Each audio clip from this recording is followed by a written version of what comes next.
আসসালামু আলাইকুম সুপ্রিয় শিক্ষার্থীরা। আমি শুরুতেই দুঃখ প্রকাশ করছি, 8টার সময়, ঠিক 8টার সময় আমাদের ক্লাস শুরু করার কথা ছিল। আমরা অলরেডি 15 মিনিট লেট হয়ে গেছি, সেজন্য দুঃখিত। যাই হোক, তো আজকে আমরা হচ্ছে নন মেজর ফিজিক্স 1 যাদের হচ্ছে সামনে পরীক্ষা, 14 তারিখ থেকে হচ্ছে আপনাদের পরীক্ষা, আজকে হচ্ছে 8 তারিখ। তো মোটামুটি 5 থেকে 6 দিন সময় আছে। তো আপনাদের জন্য মোটামুটি একটা গাইডলাইনের মতো আর কি ইম্পর্টেন্ট কোয়েশ্চেনগুলো হচ্ছে আমরা আলোচনা করার চেষ্টা করব আজকের লেকচারে যতটুকু পারা যায়, ঠিক আছে? একদম টপ নোচ কোয়েশ্চেন যেগুলো পরীক্ষায় আসার মতো সেগুলো হচ্ছে আমরা আজকের লেকচারে আলাপ আলোচনা করব, আপনাদেরকে বুঝিয়ে দেওয়ার চেষ্টা করব।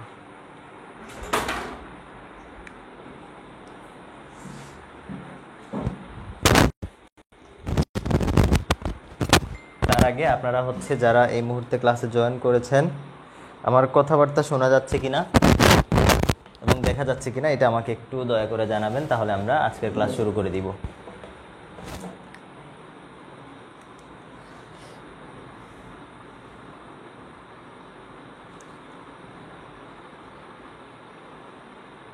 এবং আরেকটা জরুরি কথা, সেটা হচ্ছে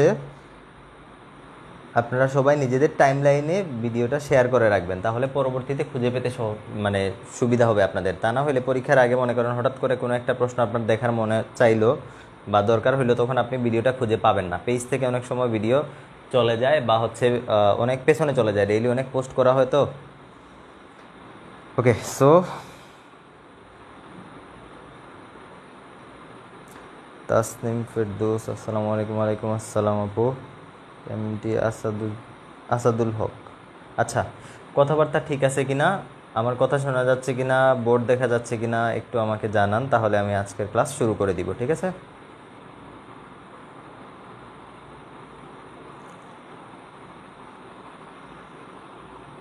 তাসনিম ফেরদৌস হয়ে যাচ্ছে, ওকে।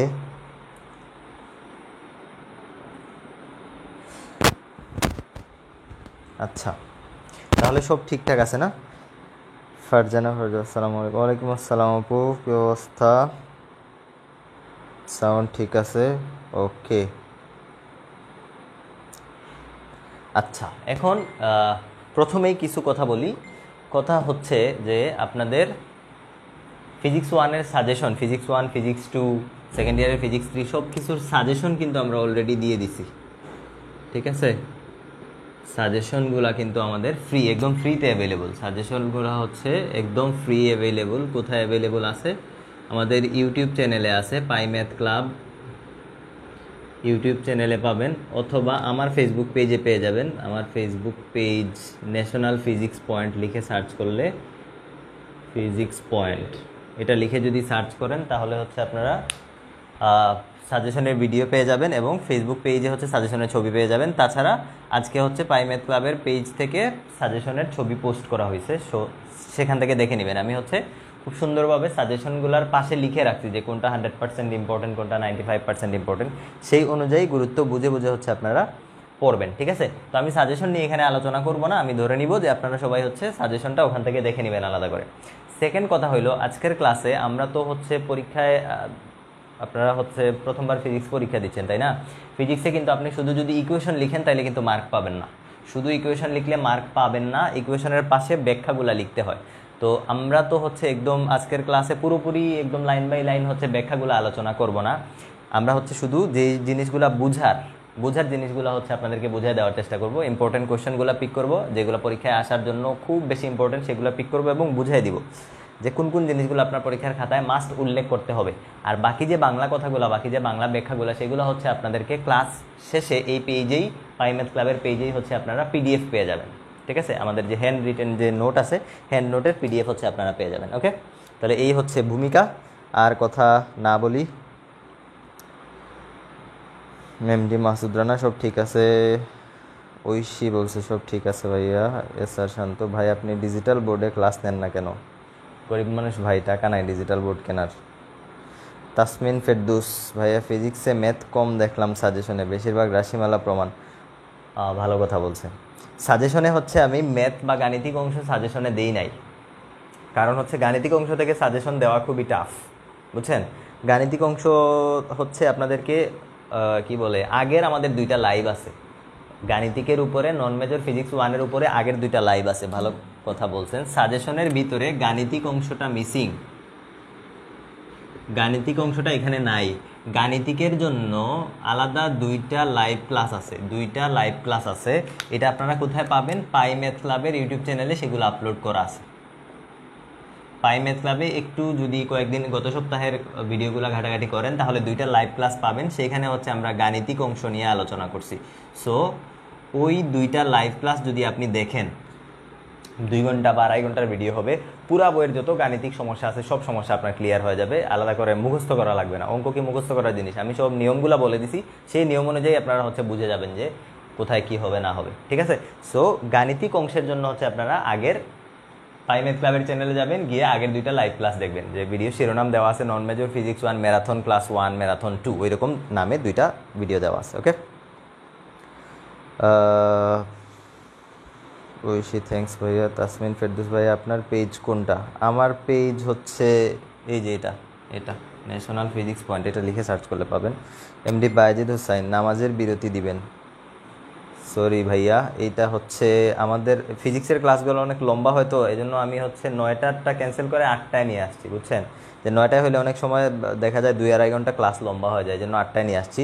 তো আপনি চাইলে নামাজ পড়ে আসতে পারেন অথবা পরে নিতে পারেন, যেহেতু এশার নামাজের টাইম লম্বা থাকে। তাসমিন ফেরদৌস, আচ্ছা ভাইয়া থ্যাঙ্কস। শুধু ওই ম্যাথগুলো করলে হবে? হ্যাঁ, ওখানে পুরো বইয়ের সব ম্যাথ করাই দিছি আমি, পুরো বইয়ের সব ম্যাথ করাই দিছি। ওই 2টা ভিডিও দেখেন তাহলেই হবে, আর গাণিতিক নিয়ে কোনো সমস্যা নেই। ওকে, এখন আসেন আমরা আমাদের আজকের ক্লাস শুরু করি, ঠিক আছে? যেহেতু আমাদের সামনে পরীক্ষার সময় খুবই কম, কথাবার্তা কম বলতে হবে, কম সময়ে যত বেশি আউটপুট পাওয়া যায়, তাই তো? আচ্ছা, এখন যে কথা না বললেই না সেটা হচ্ছে Stokes theorem plus Greens theorem, দুজন থেকে একটা হচ্ছে 100% আপনার পরীক্ষায় আসবে। স্টোকস এবং গ্রিনস এই 2টা একদম নিজের নামের মতো দাড়ি কমা মাত্রা অক্ষর সহ মুখস্থ করতে হবে। এবং এই 2টার ক্লাস কোথায় দেওয়া আছে? একদম আমি না বুঝে মুখস্থ করার কথা বলতেছি না, সুন্দরভাবে বুঝাইয়া ভিডিও আপলোড করা আছে ইউটিউবে। পাই ম্যাথ ক্লাবের চ্যানেলে গেলে পাবেন স্টোকস থিওরাম, গ্রিনস থিওরামও মনে হয় আছে, 2টাই পাই ম্যাথ ক্লাবের চ্যানেলে আছে। পাই ম্যাথ ক্লাবের চ্যানেলে না পাইলে আমার চ্যানেলে পেয়ে যাবেন, ন্যাশনাল ফিজিক্স পয়েন্ট, ঠিক আছে? সো এই 2টা হচ্ছে প্রথম কাজ। ফিজিক্স 1 যখন পড়া শুরু করবেন এই 2টা একদম ঠাডায় মুখস্থ করতে হবে এবং বারবার লিখতে হবে। অ্যাটলিস্ট 3বার আপনি প্রত্যেকটা থিওরেম খাতায় লিখবেন, চিত্র আঁকায় শুরু থেকে শেষ পর্যন্ত খাতায় 3বার লিখবেন, না লিখলে আপনার মুখস্থ হবে না। ওকে, পাস করার জন্য একটা শিওর সাজেশন দেন। পাস করার জন্য শিওর সাজেশন দিব? আজকের ভিডিও ফলো করেন, তাহলে পাস করতে পারবেন। ভাইয়া ইউটিউবে দিবেন তো নাকি? এটা ইউটিউবে সম্ভবত যাবে না, এটা ফেসবুকে থাকবে। ম্যাথ বেশি আসে নাকি থিওরাম? থিওরাম বেশি আসে, ম্যাথ খুবই কম আসে। তাসনিম ফেরদৌস, মুখস্থ রাখতে পারি না, বুঝে বুঝে পড়তে হবে, বুঝে বুঝে পড়লে মুখস্থ থাকবে। আপনি যদি এমনি ইকুয়েশন কি মুখস্থ করা যায়? ইকুয়েশন বুঝতে হয় যে ইকুয়েশনের ভিতরে কি আছে, কথাগুলো বুঝতে হয়, না বুঝলে আপনি মুখস্থ করতে পারবেন না।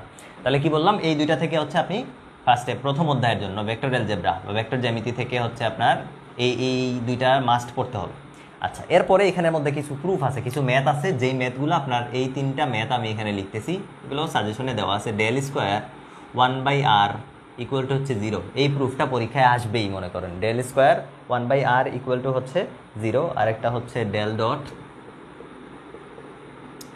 r/r কিউব ইকুয়াল টু মনে হয় 0। হ্যাঁ, তো এই 2টা থেকে একটা ম্যাথ আপনার পরীক্ষায় আসবে, এই 2টা থেকে একটা ম্যাথ আপনার পরীক্ষায় আসবে। এই 2টা ম্যাথ মোটামুটি বড়, সো এটা খুব ভালো করে পড়তে হবে, এই 2টা ম্যাথ খুব ভালো করে করতে হবে, ঠিক আছে? কারণ আমি কি ম্যাথগুলো করাবো নাকি থিওরেমে যাবো সেটা বলেন? আমি কি ম্যাথ করাবো নাকি থিওরেমে চলে যাব?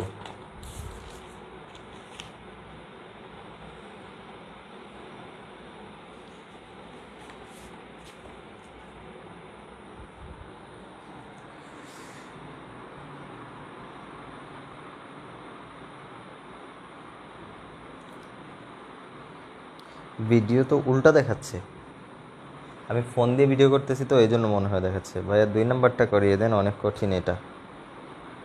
সব বলছে থিওরি।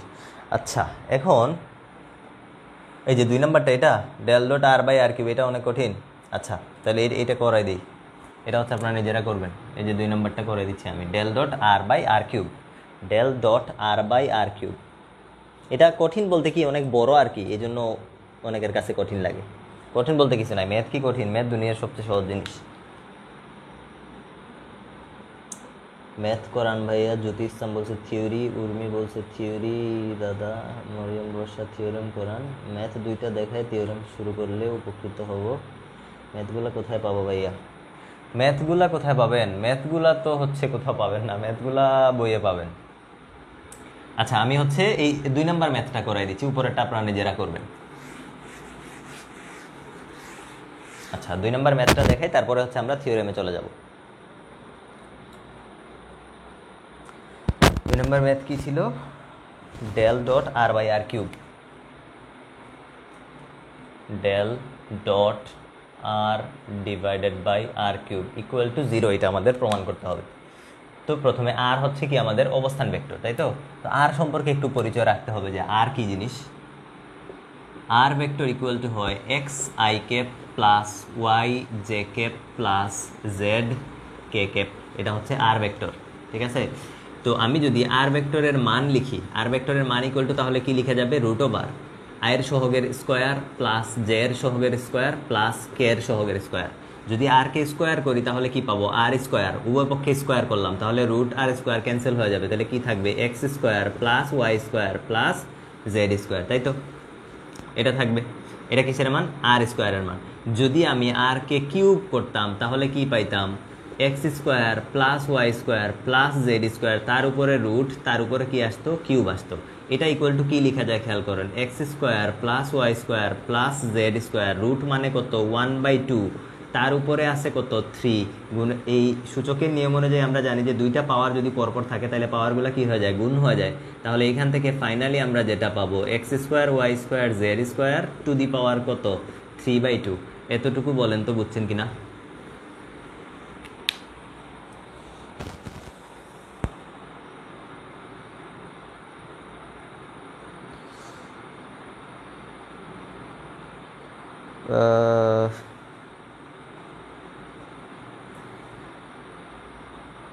ঐশী বলছে ম্যাথ সহজ ভাইয়া, থিওরি করান। আচ্ছা এই ম্যাথটা শেষ করে আমরা থিওরি শুরু করবো, আর কোনো ম্যাথ করাবো না। মাহফুজ আলম তাড়াতাড়ি ক্লাস শুরু করেন। ক্লাস তো শুরু হয়ে গেছে অলরেডি। লামিয়া ইসলাম ফিজিক্সে 80 মার্কের এক্সাম। হ্যাঁ তাসনিম ফেরদৌস ভাইয়া আগে ম্যাথগুলা করায় তারপর থিওরেম করান। হ্যাঁ থিওরেমে চলে যাব। স্টোকসের থিওরেম করে দেন প্লিজ, অচেনা অতিথি। স্টোকসের থিওরেম ইউটিউবে ভিডিও দেওয়া আছে ভাইয়া, ইউটিউবে ভিডিও দেওয়া আছে, খুব ভালোভাবে বোঝানো আছে। ওইটা মনে হয় প্রায় কত 40-50 হাজার মানুষ দেখছে ওই ভিডিওটা, আমারই করা। ওটা দেখে নেবেন। আপনি জাস্ট ইউটিউবে সার্চ করবেন স্টোকস থিওরাম বাই সাকিব, তাইলে পেয়ে যাবেন। ক্যামেরার সম্পূর্ণ ফ্রেম আসে নাই, দেখা যাচ্ছে তো, আমি দেখতেছি। ম্যাথমেটিক্যাল প্রবলেমের ক্লাসটা কোথায় পাবো? হ্যাঁ ইউটিউবে পেয়ে যাবেন, ইউটিউবে পাই ম্যাথ ক্লাবের চ্যানেলে পেয়ে যাবেন। স্টোকস গ্রিন আর গোসের প্রতিপাদনটা করায় পিডিএফ দিয়েন। আচ্ছা এইগুলা হচ্ছে ইউটিউবে দেওয়া আছে, প্রতিপাদনগুলো দেওয়া আছে, আর পিডিএফ আমি দিয়ে দিব, পিডিএফ আমি হচ্ছে দিয়ে দিব, ঠিক আছে? তাহলে তোমার বুঝছি। ক্যামেরা উল্টো দেখা ভাইয়ের ক্লাস কি ইউটিউবে আপলোড করা হবে? এই ক্লাসটা ইউটিউবে আপলোড করা হবে কি না আমি জানি না সঠিক। শেয়ার করে হচ্ছে রেখে দিবেন টাইম লাইনে, তাহলে পেয়ে যাবেন। ওকে এরপরে আসেন, তাহলে আর কিউবের মান পেয়ে গেলাম। তাহলে খেয়াল করেন আর ডিভাইডেড বাই আর কিউব, আমরা এখানে মানগুলো বসাই দিব। এবং তার আগে এই যে নেবলা অপারেটর কীরকম হয় সেটা তো আমরা জানি। নেবলা অপারেটর, এই যে নেবলা অপারেটর ইকুয়াল টু কী হয়? I cap del del x plus J cap del del Y plus K cap del del Z, ঠিক আছে? এটা হচ্ছে নেবলা অপারেটর। আমরা মানগুলো হচ্ছে এখানে বসাই দিব। দেখেন নেবলার পাশে এই যে নেবলার মানটা বসাই দিচ্ছি, I del del x plus J del del Y plus K del del Z. এতটুকু হয়েছিল আমাদের নেবলা। তার পাশে হচ্ছে ডট, এই ডটগুলো দিতে হবে। তারপরে খেয়াল করেন উপরে হচ্ছে আর, নিচে হচ্ছে r cube, r divided by R cube. R ভেক্টরের মান বসাই, এই যে আর ভেক্টরের মান কোথায়? এই যে আর ভেক্টরের মান X I plus Y J plus Z K divided by R cube. R cube কোথায়? এই যে আর কিউব, এই যে আর কিউব। আর কিউবের মান বসাইলাম x square Y square Z square whole to the power 3/2, বুঝছে? হইলো। এখন আমরা যে কাজ করব, এদেরকে আলাদা আলাদা কম্পোনেন্ট ওয়াইজ ভাগ করব। দেখেন এটা ডিভাইডেড বাই নিচেরটা, ওয়াইয়ের ডিভাইডেড বাই এটা, এটা ডিভাইডেড বাই এটা। এখানে 3টা কম্পোনেন্ট আছে না উপরে, 3টাকে 3 ভাগ করব।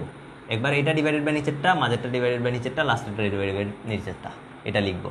তাহলে আই থাকলো del del x plus J del del y k del del z, সাথে আছে ডট।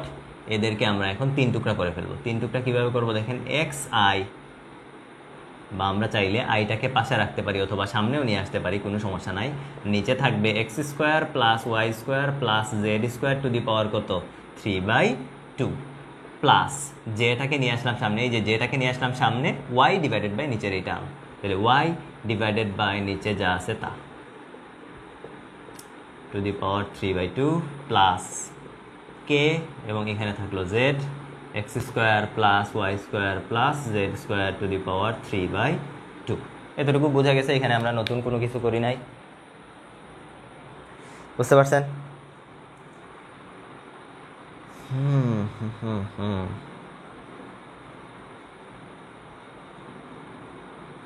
কমেন্টগুলো সামনে আইসা রয়েছে, ভিডিও দেখা যাচ্ছে না।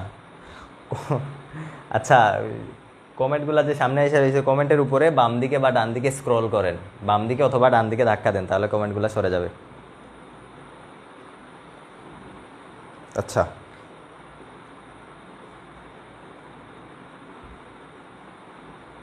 ভাইয়া এই ম্যাথটা কি অন্য নিয়মে করা যায়? হ্যাঁ, অন্য অনেক নিয়ম আছে, অন্য অনেক নিয়ম আছে, অন্য যে কোনো নিয়মে আপনি করতে পারবেন, কোনো সমস্যা নাই, যে কোনো নিয়মে করতে পারবেন, কোনো সমস্যা নাই। যে যদি আপনি বুঝেন তাহলে করবেন, কোনো অসুবিধা নাই। এখন খেয়াল করেন, এখানে মাঝে কি করতে হবে, আমাদের ডট গুণ করতে হবে না? ডট গুণের নিয়ম হচ্ছে কি, আই এর সাথে আই গুণ, জে এর সাথে জে গুণ, কে এর সাথে কে গুণ। তাহলে আমরা এখন গুণ করে দিই, খেয়াল করেন, আই এর সাথে এখানে কি আছে ডেল ডেল এক্স, এখানে আই এর সাথে কি আছে এই যে এটা, তার মানে এটার সাথে এটা গুণ হবে।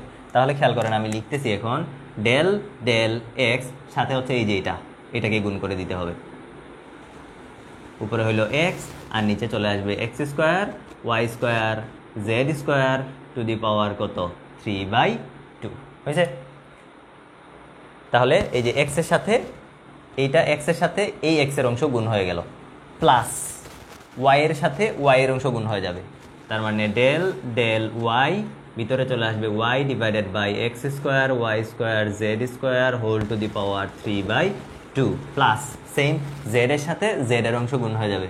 তাহলে del del z z x square Y square Z square whole to the power 3/2। বুঝতে পারিছেন? এখানে কঠিন কিছু নাই, সব সহজ জিনিস। এখন আমরা হচ্ছে এই জিনিসগুলোকে ইভ্যালুয়েট করব। ইভ্যালুয়েট করার জন্য খেয়াল করেন, এখানে যে ফর্মুলাগুলো ইউজ হবে, প্রথমে হচ্ছে আমরা এই প্রথমটা নিয়ে কাজ করতেছি, প্রথম অংশ নিয়ে। তো প্রথম অংশকে আমি আলাদাভাবে দেখাই, প্রথম অংশ নিয়ে কীভাবে কাজ করবো খেয়াল করেন। এখানে একটা ডিফারেন্সিয়াল অপারেটর আছে, উপরে হচ্ছে একটা ফাংশন, নিচে আর একটা ফাংশন। এটাকে আমরা চিন্তা করবো কীভাবে, এই যে এইভাবে, এটাকে ধরবো ইউ আর নিচের যে ফাংশন সেটাকে ধরবো ভি। তাহলে ডিফারেন্সিয়েশনটা অনেকটা এরকম হয়ে গেল না, যে differentiation of U divided by V, এটার ফর্মুলা আমরা কি জানি, ভি স্কোয়ার উপরে থাকে V D U by D X minus U DV by DX. এই যে ফর্মুলাটা, এই ফর্মুলা হচ্ছে আমরা এই জায়গায় ব্যবহার করব। বুঝতে পারছেন? এই ফর্মুলাটা হচ্ছে আমরা এই জায়গায় ব্যবহার করব। বুঝতে পারতেছেন নাকি কঠিন লাগতেছে? বোঝা যাচ্ছে নাকি কঠিন লাগতেছে?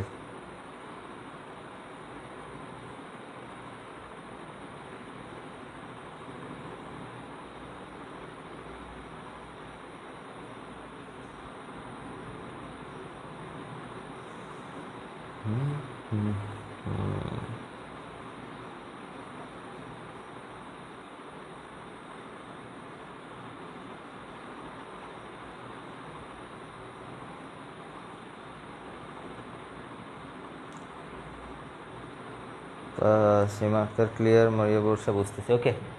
এখন আসেন, এখন ইউ বাই বি এর ফর্মুলার মধ্যে আমরা অ্যাপ্লাই করার চেষ্টা করি। তাহলে খেয়াল করেন, ইকুয়াল টু নিচে যে ফাংশনটা আছে সেটাকে স্কোয়ার করতে হবে, এই যে ফর্মুলা ভি এর স্কোয়ার। তো ভি বলতে আমাদের এই যে পুরোটা নিচের অংশকে কি করতে হবে, স্কোয়ার করতে হবে। নিচের অংশে অলরেডি 3/2 আছে, পাওয়ার অলরেডি কত আছে 3/2 আছে। খেয়াল করেন, এক্স এর পাওয়ার অলরেডি 3/2 আছে, এটাকে আমি আবার যদি স্কোয়ার করি তাহলে এই 2 আর উপরের পাওয়ার 2 কাটা চলে যাবে, শুধু এক্স কিউব থাকবে না, শুধু কি এক্স কিউব থাকবে। তাহলে খেয়াল করেন নিচের অংশের মধ্যে আমি যখন লিখতেছি X square plus Y square plus Z square, সেটার পাওয়ার কত আগে থেকে 3/2 আছে এবং আমার সূত্র অনুযায়ী বি স্কোয়ার লিখতে হবে। স্কোয়ার লিখলে আপনারা যদি পরে প্যাচ লাগাই দেন, এই জন্য আমি স্কোয়ার দিলাম, বি স্কোয়ার উপরে কি হবে ভি লিখবো আবার ডিইউ ডিএক্স, তাহলে বিটাকে আবার উপরে লিখতে হবে। বি কোনটা, এই যে নিচের এটা, তাহলে বিটাকে আবার লিখতেছি, খেয়াল করেন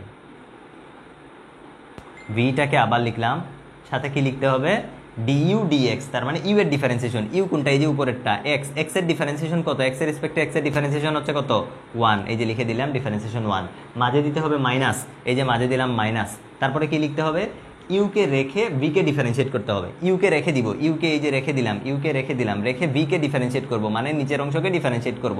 এখন নিচের অংশকে আমি আলাদাভাবে ডিফারেন্সিয়েট করে দেখাই যে আনসার কি আসে। নিচের যে বি আছে সেই বিটাকে আমি আলাদাভাবে আপনাদেরকে ডিফারেন্সিয়েট করে দেখাই যে আনসার কি আসে। তাহলে আমার লাগবে হচ্ছে ডিভি ডিএক্স, তাহলে খেয়াল করেন ডিএক্স ভি এর জায়গায় কত আছে, এই যে নিচের পুরাটা তো ভি এর জায়গায় আছে x square plus Y square plus Z square to the power কত 3/2, এই পুরাটা হচ্ছে বি, এই পুরাটা হচ্ছে কি, এই পুরোটা হচ্ছে বি, বিকে ডিফারেন্সিয়েট করতে হবে এক্স এর রেসপেক্টে।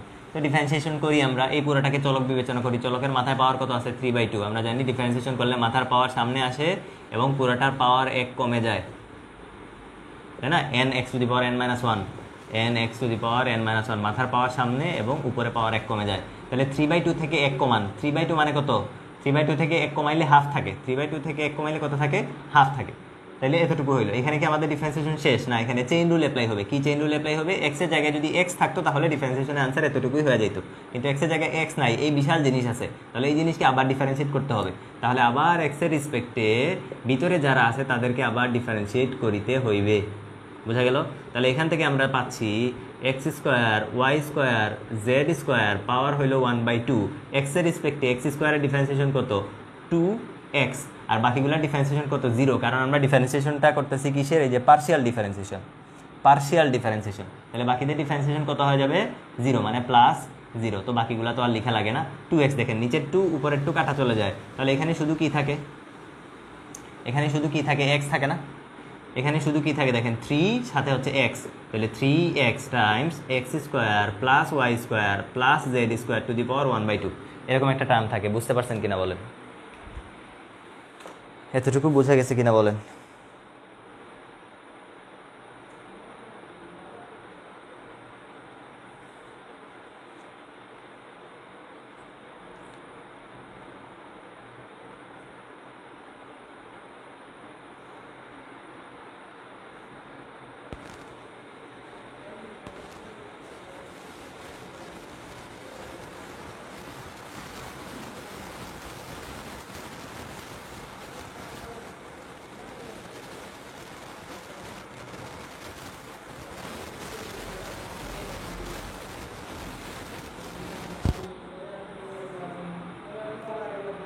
আপনার পেজে ম্যাথটার অন্য নিয়মের একটা পিক দিছি, ওটা করলে হবে কিনা বলিয়েন একটু।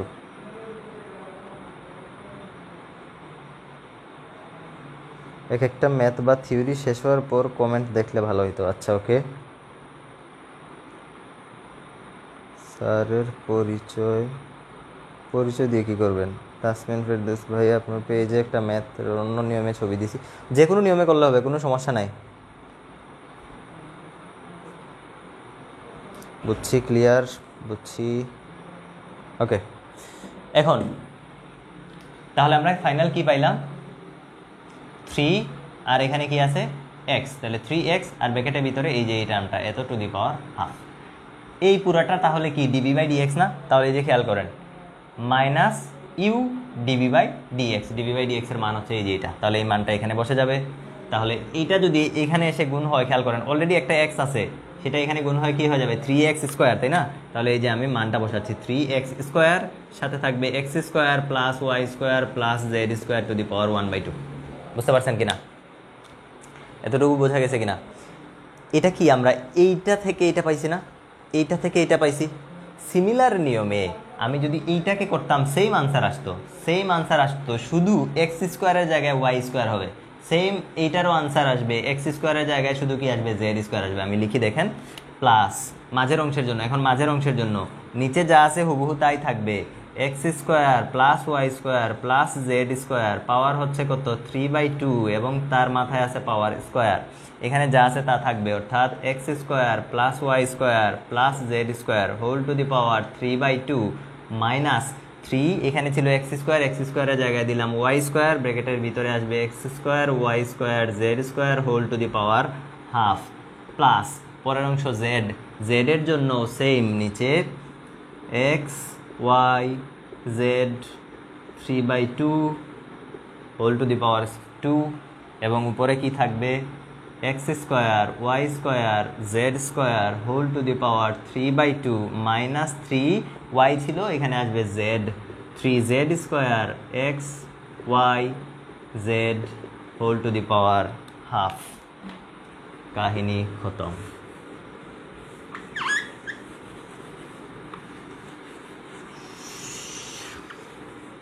ঠিক আছে, তাহলে একটাকে রিগোরাসলি আমরা অঙ্ক করলাম, করে বাকিগুলো হচ্ছে আমরা সেম নিয়মে বসাই দিলাম।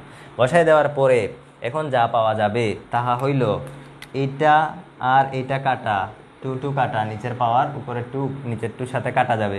তাহলে ব্র্যাকেটের ভিতরের অংশ কি আর স্কোয়ার না, ব্র্যাকেটের ভিতরের অংশ কি আর স্কোয়ার, ওই যে ডান পাশে আমরা মান লিখছিলাম মনে আছে, তাহলে এই অংশটা কি আর স্কোয়ার, তার মাথায় আছে কত কিউব, তাহলে আর স্কোয়ার মাথায় কিউব, তার মানে 3 দুগুণে 6, তাহলে r to the power 6, r to the power 6, r to the power কত 6, তাহলে মান বসাচ্ছি দেখেন, নিচে হবে কত আর টু দি পাওয়ার 6, উপরে খেয়াল করেন এই যে এতটুকু টু দি পাওয়ার 3/2, এটার মান কি ছিল মনে আছে,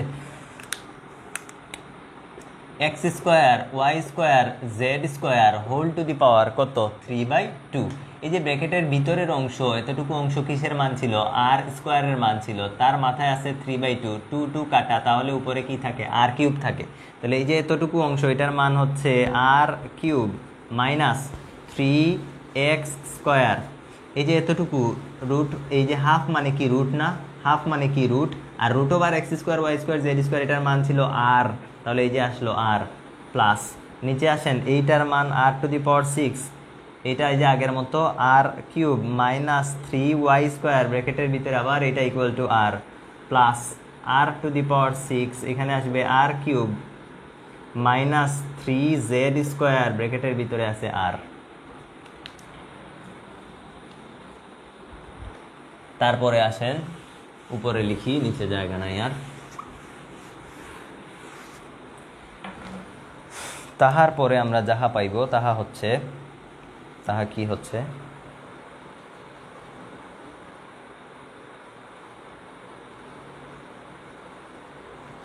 এখানে আছে কি খেয়াল করেন, 3x স্কোয়ার, তার সাথে হচ্ছে যে এখানে 3r, 3r, 3r, আমরা চাইলে সব জায়গা থেকে 3r গুলাকে কি করতে পারি, কমন নিতে পারি, 3r গুলাকে আমরা চাইলে কমন নিতে পারি, অথবা সব জায়গায় আর টু দি পাওয়ার 6 আছে না, 1/r টু দি পাওয়ার 6 কে আমরা আগে বাইরে বের করে নিয়ে আসি, 1/r টু দি পাওয়ার 6, তাহলে ব্র্যাকেটের ভিতরে কি থাকবে, আর টু দি পাওয়ার 6 কে যদি কমন নিয়ে আসে তাহলে এখানে এই যে এটা কমন থাকে, আর কিউব মাইনাস 3x স্কোয়ার আর, প্লাস আর কিউব মাইনাস প্লাসে মাইনাসে মাইনাস 3y স্কোয়ার আর, 3y স্কোয়ার আর, প্লাস এখানে থাকে আর কিউব প্লাসে মাইনাসে মাইনাস 3z স্কোয়ার আর, এতটুকু থাকে, তাহলে 1/r টু দি পাওয়ার 6, ব্র্যাকেটের ভিতরে আর cube R cube R cube, R cube কয়টা আছে 3টা, তাহলে 3টা আর কিউব মাইনাস 3r কমন নেওয়া যায়, এই যে খেয়াল করেন এটা এটা এটা, এই তিনটা থেকে 3r কমন নিলে কি থাকে, এক্স স্কোয়ার মাইনাস কমন নিয়ে গেছি, তার মানে প্লাস হয়ে গেছে y square plus Z square, 1/r to the power 6, ব্র্যাকেটের ভিতরে থাকলো 3r কিউব মাইনাস এতটুকুর মান কি ছিল আর স্কোয়ার, তাহলে 3r ইন্টু আর স্কোয়ার।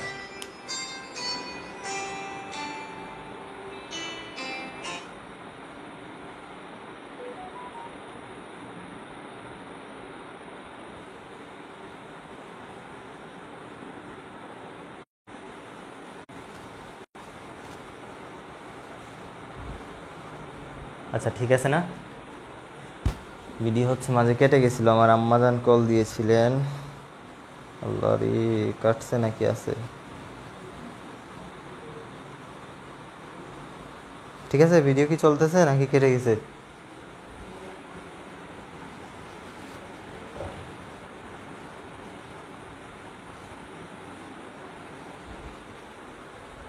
হুম, দেখা যাচ্ছে সব ঠিকঠাক আছে?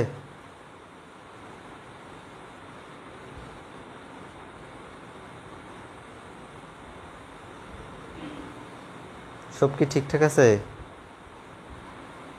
মেয়াজ শরীফ চলতেছে, ওকে ওকে ওকে। যাক, এখন এখন এখন এখন এখন তাহলে আমরা কি পাইলাম? আর স্কোয়ার ইন্টু আর, তাহলে কি হয়ে গেল? 3r cube. তাহলে 3r কিউব কাটা, একটাকে ক্যান্সেল করে দিল, 0/r⁶ = 0, প্রমাণিত। শেষ। ঠিক আছে?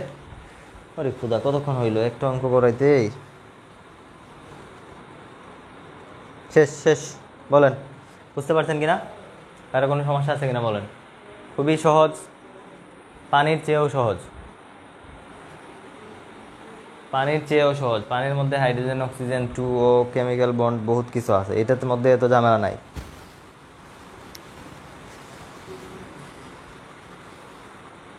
ঠিক আছে? নীলয় বলছে জি ভাই, আসলাম আসলাম। ঠিক আছে, সব ঠিকঠাক, ওকে। তাহলে আমরা অনেক সহজভাবে আপনি বুঝিয়েছেন। এটা সহজভাবে বোঝানোর কি আছে? সহজই তো। সহজ না এটা? অঙ্ক সহজ, কঠিন না, সহজ অঙ্ক। ওকে, পরে আসেন। তাহলে আমি এখান থেকে আর ম্যাথ দেখাচ্ছি না।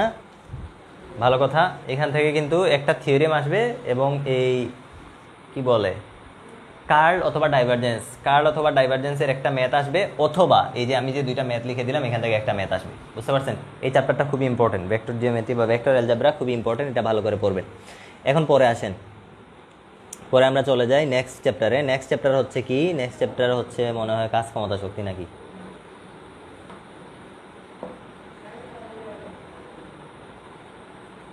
ওকে, কাজ ক্ষমতা শক্তিতে চলে আসে। কাজ ক্ষমতা শক্তি থেকে যেটা পড়বেন সেটা হচ্ছে সংরক্ষণশীল আর অসংরক্ষণশীল বলের পার্থক্য। খুবই ইম্পর্টেন্ট এটা, সংরক্ষণশীল এবং অসংরক্ষণশীল বলের পার্থক্য, এটা পড়বেন। এটা থিওরি।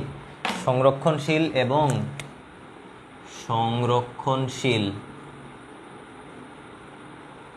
হাতের লেখা বোঝা যা নাও যেতে পারে, আমি এই জন্য মুখে বলতেছি। সংরক্ষণশীল এবং অসংরক্ষণশীল বলের পার্থক্য ভালো করে পড়িবেন, ইম্পর্ট্যান্ট এটা।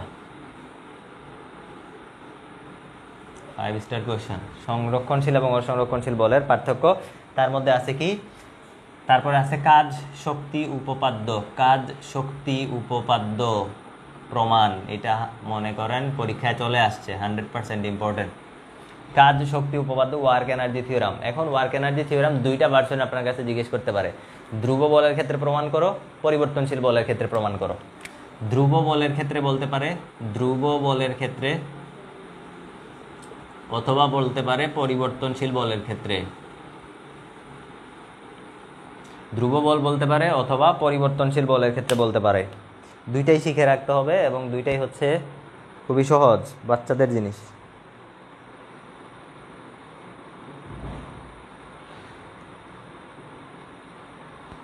সাব্বির হোসেন রনি, কোর্সের প্রাইস কত করে? পরীক্ষা 14 তারিখ, এখন কোর্স দিয়ে কি করবেন ভাইয়া?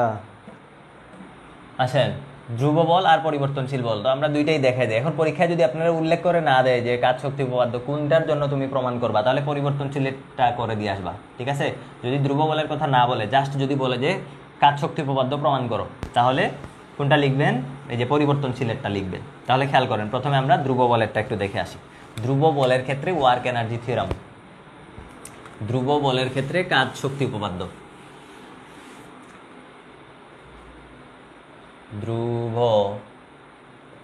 বলের ক্ষেত্রে কাজ শক্তি উপপাদ্য প্রমাণ, এটা মনে হয় আমার ফেসবুক পেজে দেওয়া আছে। ধ্রুব বলেরটাও দেওয়া আছে, পরিবর্তনশীলেরটাও দেওয়া আছে, তাও আমি বলে দিচ্ছি। আবার বলতেছি এখানে কিন্তু আপনাকে ব্যাখ্যা লিখতে হবে, ব্যাখ্যাগুলো আমি এখানে বলতেছি না, আমি শুধু ইকুয়েশন দেখাচ্ছি এবং কেমনে প্রমাণ করবেন সেটা বলে দিচ্ছি। ব্যাখ্যার জন্য আমি হচ্ছে পিডিএফ দিয়ে দিব, এই পেজেই পিডিএফ পেয়ে যাবেন। ধ্রুব বলের ক্ষেত্রে কাজ শক্তি উপপাদ্য। আচ্ছা, তো ধ্রুব বলের ক্ষেত্রে যদি আমরা কাজ শক্তি উপপাদ্য বাহির করিবার চেষ্টা করি, ধ্রুব বল মানে কি, বলের মান ফিক্সড। ধ্রুব বল মানে হচ্ছে কি, বলের মান ফিক্সড, বল চেঞ্জ হবে না। তা আপনি কিভাবে লিখবেন, আপনি লিখবেন প্রথমে প্রশ্ন শুরু করার আগে লিখবেন যে ধরি এম ভরের একটি বস্তু, এম ভরের একটি বস্তু এফ মানের ধ্রুব বল এফ, আমি আমার মতো বলতেছি, আপনি যে মুখস্থ করে লিখবেন বিষয়টা এরকম না, একবার দেখবেন পুরো টেক্সটটা পড়ে তারপর নিজের মতো করে লিখবেন। এম ভরের একটি বস্তু এফ ধ্রুব বলের ক্রিয়ায় এ সমতরণে গতিশীল। কি লিখবেন, ধরি এম ভরের একটি বস্তু এফ ধ্রুব বলের ক্রিয়ায় এ সমতরণে গতিশীল। বস্তুটির আদিবেগ ছিল ভি নট এবং শেষ বেগ হয় ভি। বস্তুটির আদিবেগ ছিল ভি নট এবং শেষ বেগ হয় ভি। এতটুকু লিখবেন। লিখার পরে লিখবেন যে অতএব কৃত কাজ, কাজ শক্তি উপপাদ্য কি আমরা জানি তো, তাই না? কাজ শক্তি উপপাদ্য বলতে কি বোঝায়, কৃত কাজ ইকুয়াল টু হচ্ছে গতিশক্তির পরিবর্তন, গতিশক্তির পরিবর্তন। কৃত কাজ ইকুয়াল টু গতিশক্তি, কৃত কাজ ইকুয়াল টু গতিশক্তির পরিবর্তন, এটা আমাদের প্রমাণ করতে হবে। কৃত কাজ ইকুয়াল টু গতিশক্তির পরিবর্তন। এটার জন্য প্রথমে আপনি লিখবেন কি, ধরি এম ভরের একটি বস্তু এফ ধ্রুব বলের ক্রিয়ায় এ সমতরণে গতিশীল। বস্তুটির আদিবেগ ছিল ভি নট এবং শেষ বেগ হয় ভি। সুতরাং কৃত কাজ, সুতরাং কৃত কাজ, খেয়াল করেন কৃত কাজ ডব্লিউ ইকুয়াল টু আমরা কি জানি, বল ইন্টু সরণ, বল ইন্টু সরণ। এরকম একটা চিত্র আঁকবেন, এরকম একটা চিত্র আঁকবেন যে বস্তুর ভর হচ্ছে কত, এম, বস্তুর ভর হচ্ছে এম, বস্তুটা ছিল হচ্ছে যে এই জায়গায়, এবং এই জায়গায় বস্তুর বেগ ছিল হচ্ছে ভি নট, তার উপরে বল প্রযুক্ত হচ্ছে এফ, এফ পরিমাণ বল প্রযুক্ত হওয়ার কারণে সে এই জায়গায় আসছে। এই জায়গায় আসার কারণে, এই জায়গায় আসার পরে তার আদি বেগ ছিল ভি নট, এখানে আসার পরে তার শেষ বেগ হয়ে গেছে ভি, এবং এই এর মধ্যে সে দূরত্ব অতিক্রম করছে হচ্ছে এক্স পরিমাণ। কতটুকু দূরত্ব অতিক্রম করছে, এক্স পরিমাণ দূরত্ব সে অতিক্রম করছে। ঠিক আছে? আচ্ছা, তাহলে বল ইন্টু সরণ, বল কত এফ, সরণ কত এই যে এক্স, বল ইন্টু সরণ হয়েছে। তাহলে খেয়াল করেন বলের জায়গায় এফ ইকুয়াল টু নিউটন বাবার দ্বিতীয় সূত্র থেকে জানি f equal to M a, m a সাথে কি আছে এক্স, তাহলে এম এ এক্স। তাহলে এতটুকু হচ্ছে কৃত কাজ। এটাকে একটা ইকুয়েশন দিয়ে রেখে দেন, এটা হচ্ছে আমার 1 নাম্বার ইকুয়েশন।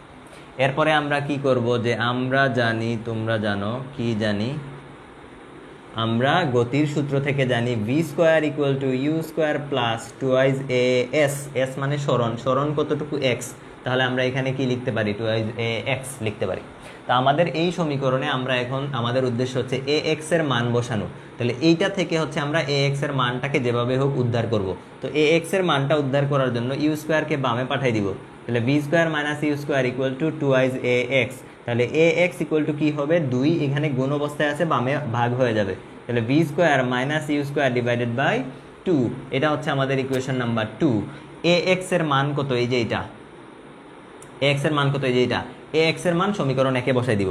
তাহলে এ এক্স এর মান সমীকরণ 1 এ বসিয়ে, সমীকরণ 1 এ যদি বসাই ডব্লিউ ইকুয়াল টু কি পাবো, এম, এ এক্স এর জায়গায় এই যে এটা বসে যাবে, ভি স্কোয়ার, সরি আদিবেগ তো ইউ না ধরে আমরা এখানে ভি নট লিখবো, আদিবেগ হচ্ছে ভি নট, ভি নট, ছোটোবেলায় ইউ লিখতাম, এখন আমরা বড় হয়ে গেছি, কারণে ভি নট লিখতে হবে, ভি মাইনাস, তাহলে খেয়াল করেন ডব্লিউ ইকুয়াল টু যে এম সাথে এ এক্স মানে কত, এই যে এটা, এই মানটা এখানে বসে যাবে, V square minus V naught square divided by 2। তাহলে এখান থেকে খেয়াল করেন 2টাকে যদি আমি বাইরে নিয়ে আসি, তাহলে হাফ এম, একবার হচ্ছে ভি স্কোয়ার দিয়ে গুণ করবো, তাহলে half M V square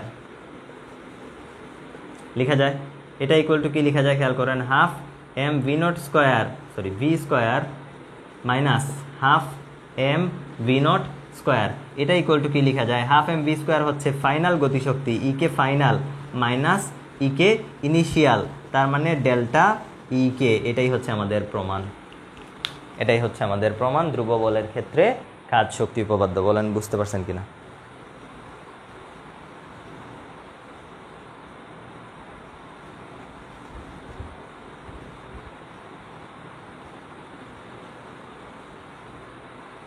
YouTube চ্যানেলের নাম কি? আপনার পেজে পাই নাই, খুঁজে পান নাই পেজে? পেজের নাম হচ্ছে ন্যাশনাল ফিজিক্স পয়েন্ট। আমার ডিসপ্লে দেওয়া আছে, দেখবেন প্রোফাইল পিকচারে ন্যাশনাল ফিজিক্স পয়েন্ট, এটা হচ্ছে পেজ, এটাই ইউটিউব চ্যানেল, সব কিছু এখানেই আছে। ক্লাস শেষের নোটটা আপলোড দিন। হ্যাঁ, ক্লাস শেষের নোট পেয়ে যাবেন। অয়ন্ত চন্দ্রবতী, বুঝছি। সোহানুর রহমান, ইউটিউব চ্যানেলের নাম কি? যে ন্যাশনাল ফিজিক্স পয়েন্ট। বলেন এটা বুঝছেন কিনা বলেন, এই পুরোটা বুঝছেন কিনা বলেন। এটাই হচ্ছে আমাদের কাজ শক্তি উপপাদ্য, ধ্রুব বলের ক্ষেত্রে কাজ শক্তি উপপাদ্য। ঐশী, পরিবর্তনশীলেরটা খুঁজে পাই না। পরিবর্তনশীলেরটাও তো আছে, পেজে ঢুকলে প্রথমেই হচ্ছে ওইটা দেখায়। তো রেদওয়ান আহমেদ, বর্ণনা দিতে হবে না? অবশ্যই বর্ণনা দিতে হবে, অন্যভাবে করলে হবে না। এটা হবে, যে কোনোভাবে করলেই হবে। সবার ক্লিয়ার না এটা? সবাই কি বুঝছেন এটা? হ্যাঁ, ক্লাস শেষে পিডিএফ দিব। একবার বুঝাই দেন, নেট ডিস্টার্বের জন্য দেখি নাই। এটা কঠিন কিছু না। কি করছি আমরা? কাজ সমান বল ইন্টু সরণ, বল হচ্ছে এফ, সরণ হচ্ছে এক্স, বল ইন্টু সরণ, এফ ইকুয়াল টু কি লেখা যায়? M A. এটাকে দিয়ে দিচ্ছি সমীকরণ নাম্বার 1। আর আমরা সমীকরণ জানি, এটা V square equal to U square plus 2a S, কিন্তু আমাদের সরণ এস না এক্স, এই কারণে 2a এক্স। এবং ইউ এর জায়গায় আমরা ভি নট ব্যবহার করি। ছোটোবেলায় ইউ ব্যবহার করতাম, এখন আমরা বড় হয়ে গেছি, ইউ এর জায়গায় ভি নট ব্যবহার করবো। তাহলে এখান থেকে আমরা কি করলাম? এ এক্স এর মানটা বের করলাম, এই যে এ এক্স এর মান। তারপরে এ এক্স এর মানটা সমীকরণে এই যে একে বসাই দিলাম, একে বসাই দিলে এই কাহিনী করে এটা চলে আসে। সিম্পল জিনিস, একবার দেখলেই বুঝবেন। ওকে, পরিবর্তনশীল কাজেরটা দেখাই দেন। হ্যাঁ, পরিবর্তনশীলেরটা এখন দেখাবো। এটা ক্লিয়ার? তাহলে এটা মুছি, এখন আসেন পরিবর্তনশীল বলের ক্ষেত্রে। পরিবর্তনশীল বলের ক্ষেত্রে কাজ শক্তি উপপাদ্য।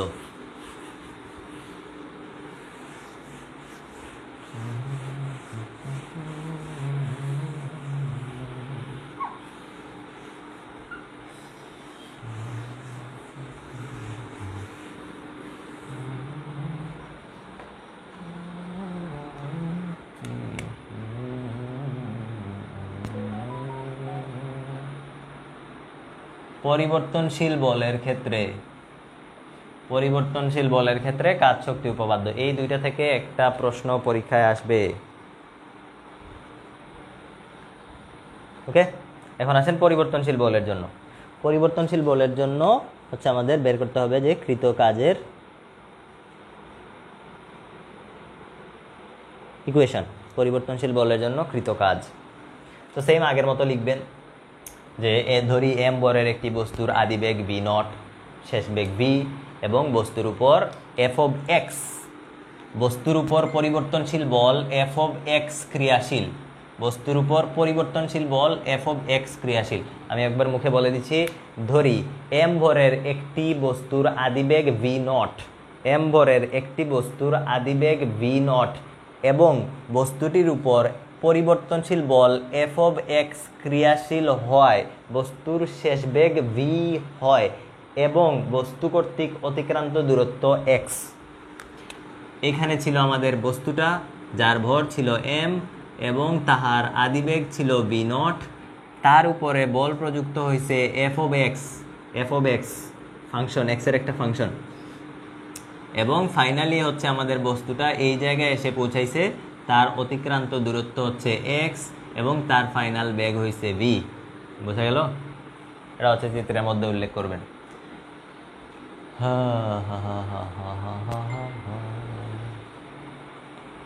অথবা এটাকে হচ্ছে স্প্রিং এর সাথে দিয়েও করা যায়, স্প্রিং বলের সাথে মিলাইয়াও হচ্ছে এটাকে করা যায়। কিভাবে দেখেন, এই চিত্র দেওয়ার দরকার নাই।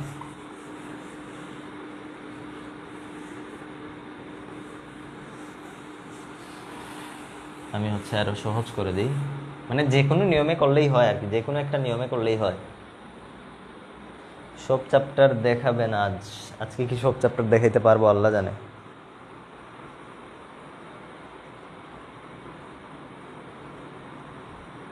আল্লাহ ভালো জানে আজকে কি সব চ্যাপ্টার করানো সম্ভব।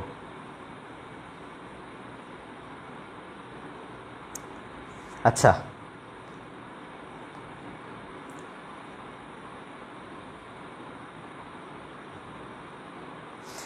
ওকে, এখন তাহলে এই কি বলে চিত্রটা আঁকবেন কিভাবে খেয়াল করেন। এখানে প্রথমে হচ্ছে আমাদের এম বরের বস্তু দিয়ে দিব। এখানে এম বরের বস্তু যার আদিবেগ হচ্ছে কত, বি নট, যার আদিবেগ হচ্ছে বি নট, এবং এটাকে এইভাবে আমরা দেখাইতে পারি যে ফাইনালি বস্তুটা এই জায়গায় আসছে এবং শুরুতে সে এক্স নট অবস্থানে ছিল, ফাইনালি সে এক্স অবস্থানে গেছে। শুরুতে ছিল কোথায়, সে এক্স নটে, এবং শেষে গেছে কোথায়, সে এক্স অবস্থানে গেছে। অথবা শুরুতে বলতে পারি জিরো অবস্থানে ছিল, ফাইনালি সে গেছে কোথায়, এক্স অবস্থানে। শুরুতে ছিল জিরো অবস্থানে, ফাইনালি গেছে এক্স অবস্থানে। যে কোনো একরকম চিত্র দিলেই হবে, কোনো সমস্যা নাই। শুরুতে ছিল সে ধরেন জিরো অবস্থানে, ফাইনালি গেছে হচ্ছে এক্স অবস্থানে। তার মানে এই যে এখান থেকে এতটুকু দূরত্ব হচ্ছে কত, এক্স, এবং এই জায়গায় তার বেগ হয়ে গেছে কত, বি। এটা হচ্ছে আমাদের এম্বরের বস্তু। তার উপরে বল কতটুকু ক্রিয়াশীল, এফ অফ এক্স, এতটুকু বল ক্রিয়াশীল।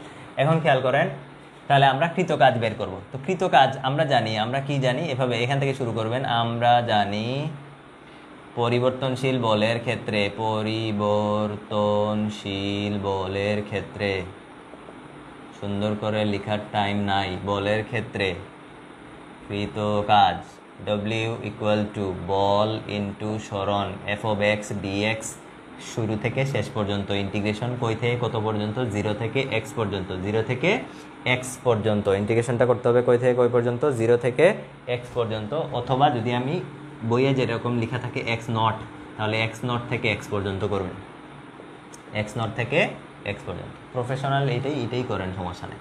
তাহলে এক্স নট থেকে এক্স পর্যন্ত আমাদের কি করতে হবে, ইন্টিগ্রেশন করতে হবে। এটা হচ্ছে কৃতকাজের সূত্র। কখন, পরিবর্তনশীল বলের ক্ষেত্রে। আগে কিন্তু কৃতকাজের সূত্র কি লিখছিলাম, ডাব্লিউ equal to f into x লিখছিলাম, ওইটা ধ্রুব বলের জন্য ছিল। পরিবর্তনশীল বলের জন্য কি হবে, এফ অফ এক্স ডিএক্স, বুঝতে পারছেন, F of X D x, এতটুকু হবে পরিবর্তনশীল বলের ক্ষেত্রে। বোঝা গেল? এটা হচ্ছে কি, এটা হচ্ছে ইকুয়েশন নাম্বার একটা 1 দিয়ে রেখে দিলাম।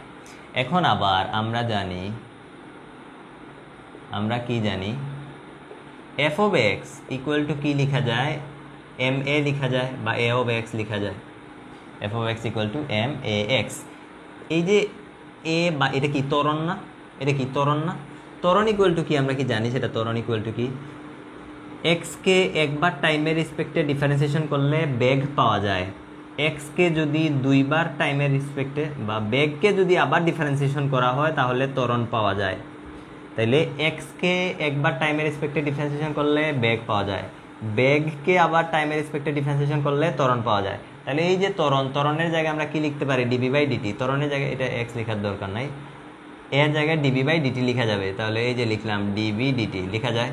এখন খেয়াল করেন তো, আমি এইটা লিখলাম আবার ডিএক্স ডিটি, সাথে লিখলাম ডিভি ডিএক্স। এটা কি আমি লিখতে পারি কিনা খেয়াল করেন তো, এটা কি আমি লিখতে পারি কিনা, কেমনে লিখতে পারি, এই যে নিচের ডিএক্স উপরের ডিএক্স কাটা চলে যায়, কাটা গিয়ে ক্যান্সেল হয়ে যায়, তাহলে ডিভি ডিটি, এই যে ডিভি ডিটি ছিল, বোঝা গেল?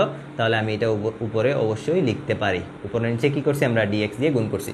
এখন মজার বিষয় হলো DX by DT equal to হয়ে গেছে ভি, তাহলে এম ভি সাথে থাকে কি ডিভি বাই ডিএক্স, আর বামে আছে কি এফ অফ এক্স। এটা হচ্ছে আমাদের ইকুয়েশন নাম্বার 2।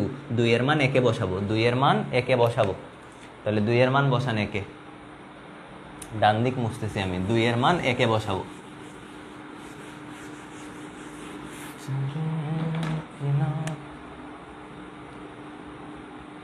2 এর মান একে বসালে, 2 এর মান যদি আমরা একে বসাই তাহলে W equal to integration X naught to X, F of X এর জায়গায় কি লিখতে পারবো, এই যে এটা M V DV D X, এবং সাথে আছে কি আবার ডিএক্স। তাহলে এই যে ডিএক্স ডিএক্স ক্যান্সেল হয়ে যাবে, এরকম কাটা দেওয়া উচিত না, ডিএক্স ডিএক্স ক্যান্সেল হয়ে যাবে। তাহলে আমি ফাইনাল কি পাবো, M V DV from X naught to X. ঠিক হয়ে গেছে? এতটুকু বোঝা গেছে কিনা,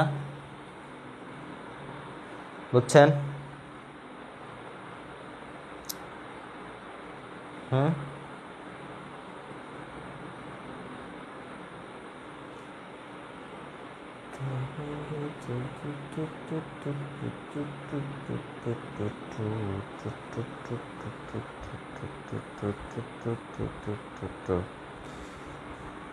বুঝছেন কিনা এতটুকু?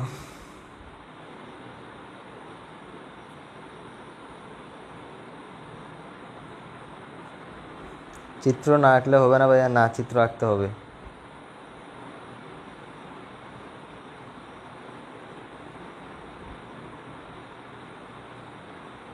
হ্যাঁ ভাইয়া বুঝছি, ওকে।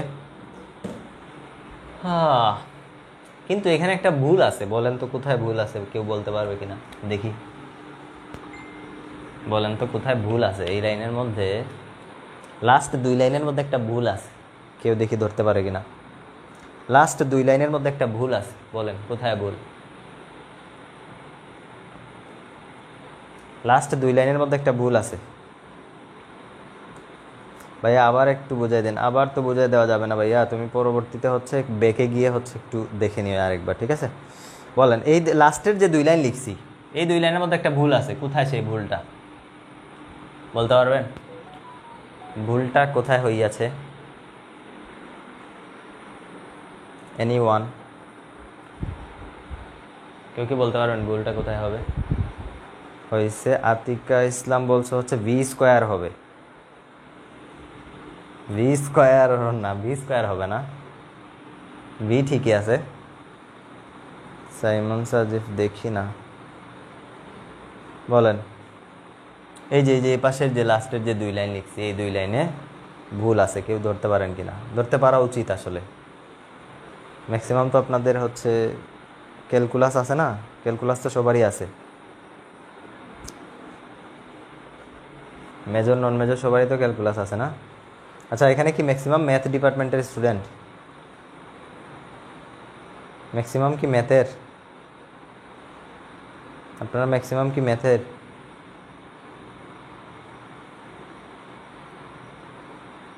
এক্স নট বা এক্স এ ঝামেলা, ইয়েস। ঐশীর অ্যান্সারটা কারেক্ট। আবার কে কল দেয়?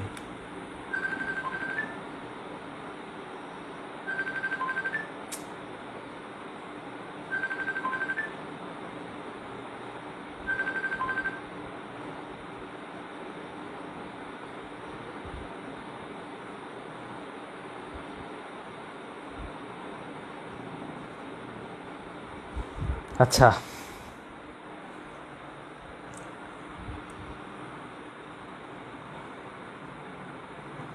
V2 বা V1 হবে এক্স আর এক্স নটের জায়গায়। ভেরি গুড, তাসনিম ফেরদুসের হয়েছে। মুফাসসিরাত আর মিন্তুরা বলছে এম এর সাথে ভিটা হবে না। না, এম এর সাথে ভি হবে। নিলয় বলছো ম্যাথের ডিভি বাই ডিটি হবে। না না না, কেমিস্ট্রি ডিভি ডিটি হবে না, কেমিস্ট্রি ম্যাথ। এক্স নট আর এক্সের ঝামেলা, ইয়েস, এক্স নট আর এক্সের ঝামেলা, এক্স নট আর এক্সের ঝামেলা। কারণ কি, কেন ঝামেলা খেয়াল করেন। যখন আমি integration of F of X D এর পরে যে, এখানে আমি যা কিছুই লিখি না কেন, ডি এর পরে যেই জিনিসটা থাকবে, ডি এর পরে যদি থিটা থাকে তাহলে লিমিটটা থিটার দিতে হবে, যে 30 ডিগ্রি থেকে 90 ডিগ্রি, বুঝতে পারছেন? ডি এর পরে যেটা থাকে সেটা হচ্ছে আমাদের ইন্টিগ্রেশনের চলক, সেই চলকের লিমিট দিতে হয়। ডি এর পরে যেটা থাকে সেই চলকের লিমিট দিতে হবে। আমাদের ডি এর পরে কে আছে? ভি আছে, সুতরাং লিমিট দিতে হবে কার? ভি এর লিমিট দিতে হবে। এক্স নট অবস্থানে বেগ ছিল ভি নট, আর এক্স অবস্থানে বেগ ছিল ভি, সুতরাং এই লাইনে আসার সময় লিমিট যদি আপনি চেঞ্জ না করেন তাহলে টিচার আপনার মার্ক কেটে দিবে। কারণ টিচার ধরে নেবে যে আপনি এই জিনিস জানেন না। যখন আপনি এই এই এই এই লাইন পর্যন্ত আপনার অঙ্ক কোথায় ছিল, এই লাইন পর্যন্ত দেখেন ডিএক্সটা প্রশ্নের মধ্যে প্রেজেন্ট আছে, আপনি ডিএক্স নিয়ে কাজ করতেছেন। যখনই এই লাইনে চলে আসছেন তখন ডিভি হয়ে গেছে। ভিতে যখন চলে গেছেন তখন আপনার চলকটাকেও শিফট করতে হবে, এক্স থেকে ভিতে নিয়ে আসতে হবে। আশা করি বুঝতে পারছেন। এখান থেকে আমরা কি করিব, এম টাকে বাইরে নিয়ে আসিব, ডিবি থাকিবে বি নট থেকে V. Integration of X D X, যে কোনো চলক ইন্টু ডি ইন্টু আবার চলক, যে কোনো চলক ডি চলক, যে কোনো চলক ডি চলক ইকুয়াল টু কি হয়, এক্স স্কোয়ার বাই 2 হয়। তাহলে যে কোনো চলক ডি আবার চলক, তাহলে এটা কি হবে, ভি স্কোয়ার বাই 2 হবে, এবং লিমিট হবে বি নট থেকে বি পর্যন্ত।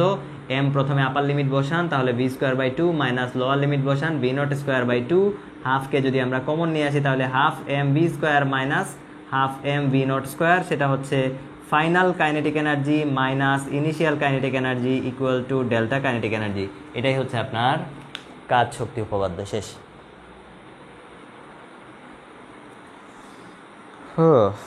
বলেন ক্লিয়ার কিনা, সব কিছু ঠিকঠাক কিনা বলেন।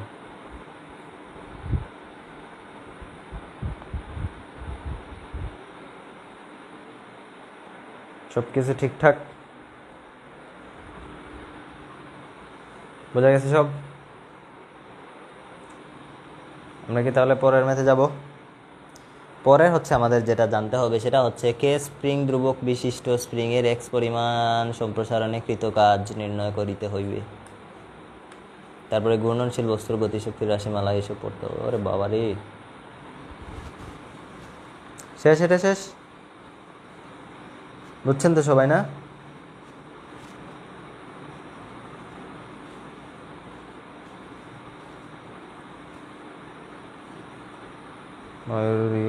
মারিয়া বর্ষা বলছো ক্লিয়ার। সাইফান আহমেদ লাস্টে 2 আসলো কিভাবে?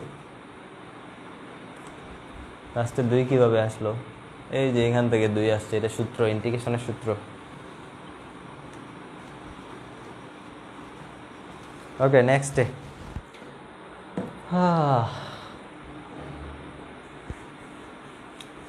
পরের প্রশ্নে যাই আমরা। পরের প্রশ্ন হচ্ছে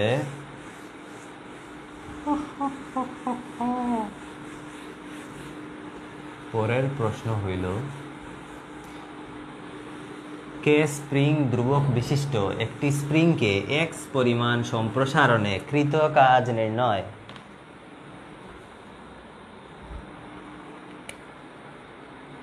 কে স্প্রিং ধ্রুবক বিশিষ্ট একটি স্প্রিংকে এক্স পরিমাণ সম্প্রসারণে কৃত কাজ কত? অথবা বলতে পারে শুধু স্প্রিং সম্প্রসারণে কাজের রাশিমালা। অথবা বলতে পারে দেখাও যে স্প্রিং বল দ্বারা কৃত কাজ সর্বদা ঋণাত্মক। অথবা বলতে পারে স্প্রিং এর মধ্যে সঞ্চিত শক্তির রাশিমালা নির্ণয়। সব ঝালাপালা যে একই জিনিস।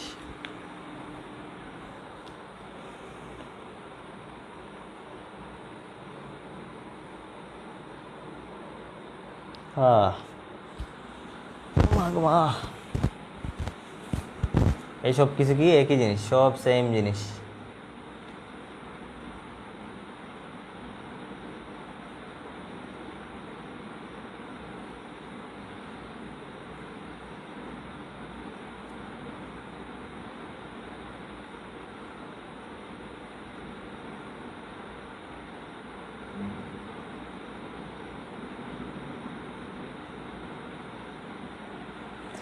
আচ্ছা ভালো কথা, যারা হচ্ছে আমার সাথে সাথে খাতায় লিখতেছেন, খাতায় কি কেউ লিখতেছেন? যারা নোট করতেছেন খাতায়, হ্যাঁ, আপনাদের ক্লাস নোটটা হচ্ছে আমাকে ইনবক্সে পাঠিয়ে দিন। তাহলে আমি চেক করব যে নোটের মধ্যে আপনার কোনো ভুল আছে কিনা। সেকেন্ড কথা হইলো আমি আপনাকে পিডিএফগুলো দিয়ে দিব, মানে পিডিএফ বলতে পুরা বর্ণনা সহ যে অ্যান্সারগুলো সেগুলো আপনাকে দিয়ে দিব। এই পেজের ইনবক্সে পাঠিয়ে দিবেন।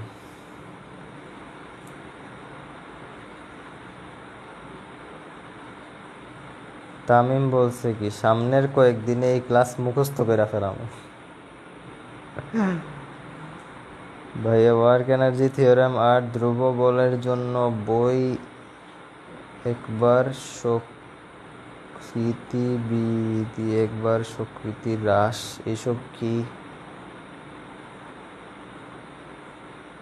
শক্তি মনে হয় লিখছো নাকি? ওয়ার্ক এনার্জি থিওরেমের ক্ষেত্রে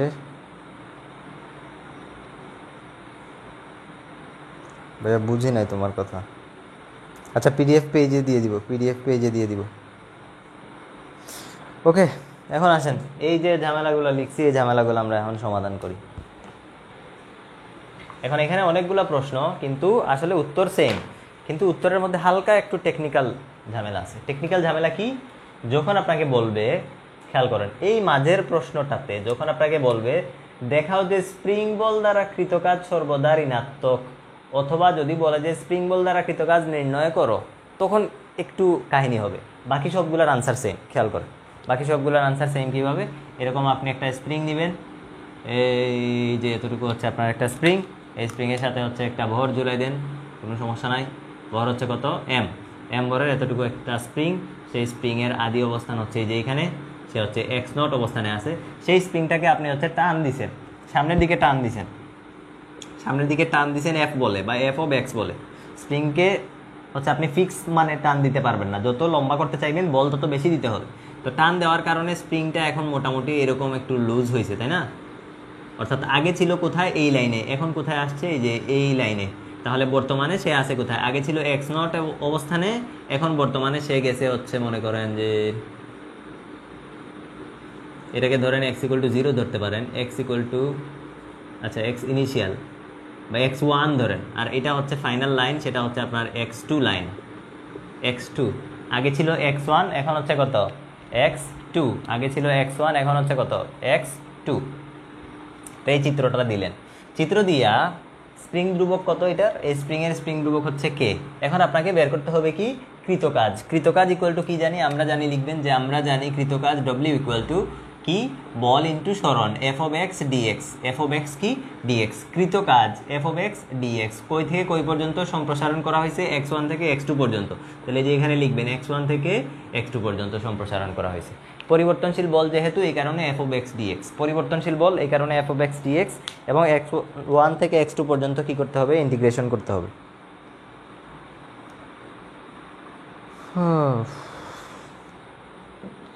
একটু পানি খাই, 1 মিনিট।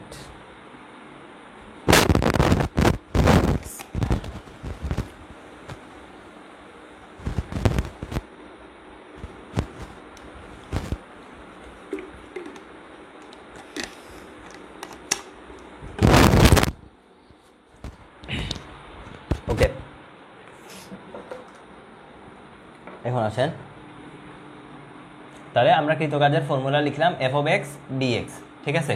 আচ্ছা, এর আগে এই ফর্মুলা কোথায় ব্যবহার করছিলাম মনে আছে? কোথায় ব্যবহার করছিলাম? পরিবর্তনশীল বলের ক্ষেত্রে। তাহলে পরিবর্তনশীল বলে কৃতকাজের জন্য এই ফর্মুলা ব্যবহার হবে, স্প্রিং এর ক্ষেত্রে কৃতকাজের জন্য এই ফর্মুলা ব্যবহার হবে।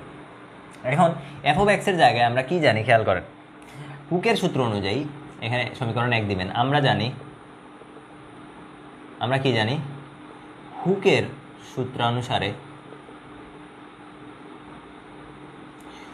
সূত্রানুসারে প্রযুক্ত বল, খেয়াল করেন, প্রযুক্ত বল হচ্ছে সরণের সমানুপাতিক। প্রযুক্ত বল সরণের সমানুপাতিক, f is proportional to x অথবা f equal to k x. এখন এই যে প্রযুক্ত বল, এই প্রযুক্ত বলটা হচ্ছে আপনি নিজে যত বলে টান দিছেন, এটা হচ্ছে বাহ্যিক প্রযুক্ত বল, ঠিক আছে? যখন আপনি স্প্রিং বল দ্বারা কৃতকাজ যদি প্রশ্ন আসে, তাহলে আপনি জাস্ট এখানে কি লিখতেন? F is proportional two minus x. অর্থাৎ স্প্রিং এর ক্ষেত্রে কি লিখবেন? স্প্রিং এর ক্ষেত্রে লিখবেন F S is proportional two minus x. মনে থাকবে, স্প্রিং এর ক্ষেত্রে মাইনাস লিখবেন। স্প্রিং এর ক্ষেত্রে স্প্রিং বল দ্বারা কৃতকাজ যদি বলে তাহলে মাইনাসটা আসবে, আর যদি স্প্রিং ছাড়া যদি শুধু বলে এক্স পরিমাণ সম্প্রসারণে কৃতকাজ কত, বা স্প্রিং সম্প্রসারণে কৃতকাজ কত, বা স্প্রিং এর মধ্যে সঞ্চিত শক্তি কত, তাহলে এই মাইনাসটা দেওয়ার দরকার নাই। আমি কি বুঝাইতে পারলাম? শুধু যদি বলে স্প্রিং বল দ্বারা কৃতকাজ নির্ণয় করো, স্প্রিং বল দ্বারা কৃতকাজ, শুধু যখন বলবে তখন সামনে মাইনাস দিতে হবে, বাকি ক্ষেত্রে সামনে মাইনাস দিতে হবে না।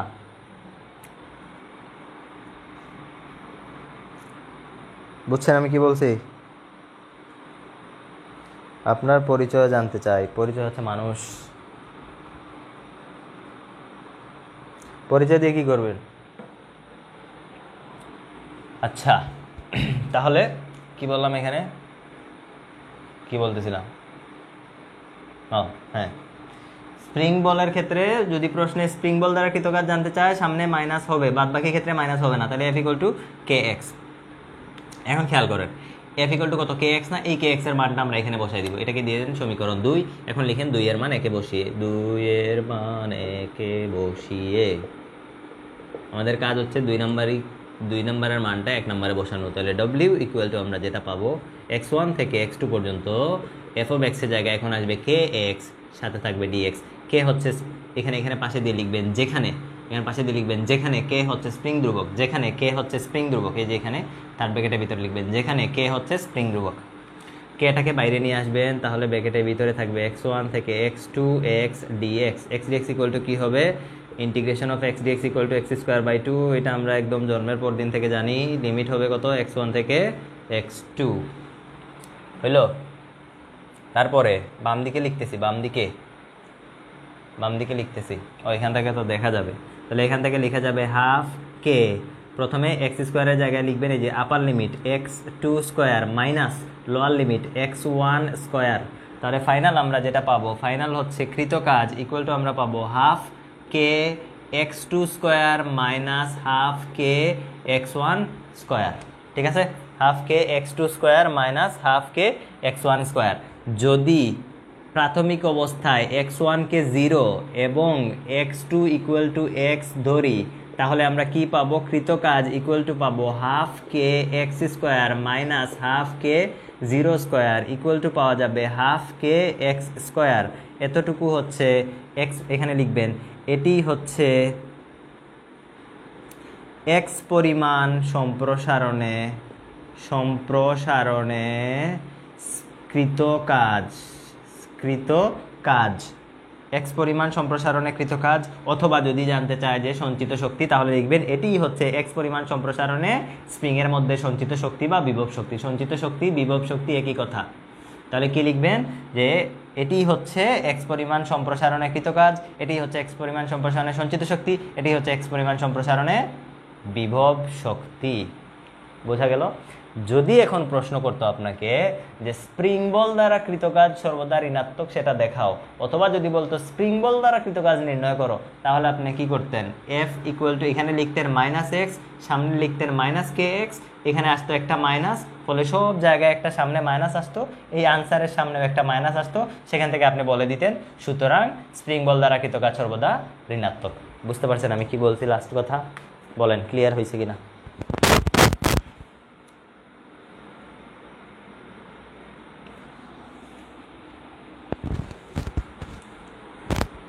বলেন।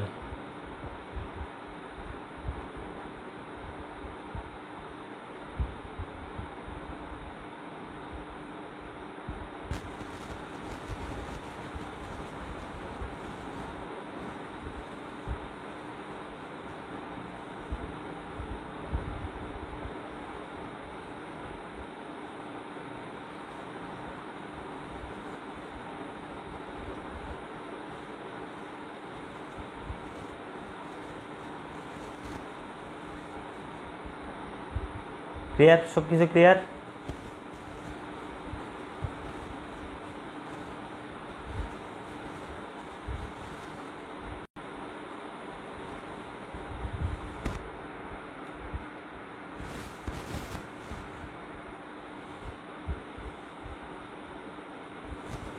বলেন এটা শেষ কিনা। এটা শেষ হলে আমরা পরেরটাতে যাব।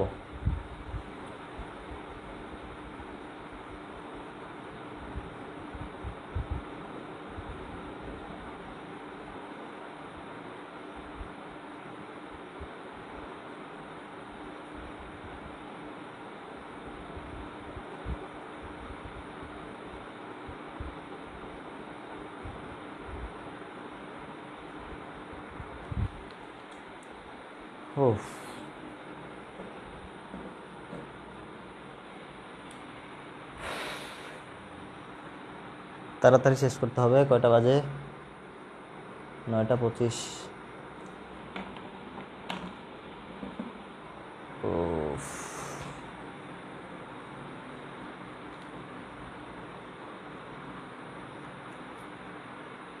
আচ্ছা,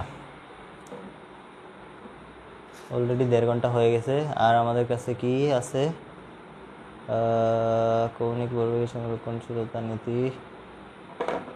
ওকে, এটা শেষ। পরের প্রশ্ন। আমি একটু ফাস্ট এখন যাই। হ্যাঁ, পরের প্রশ্ন হচ্ছে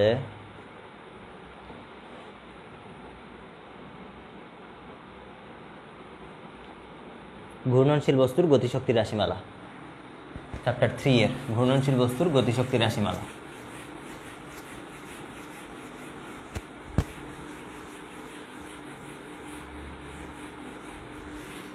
ঘূর্ণনশীল বস্তুর গতিশক্তির রাশিমালা।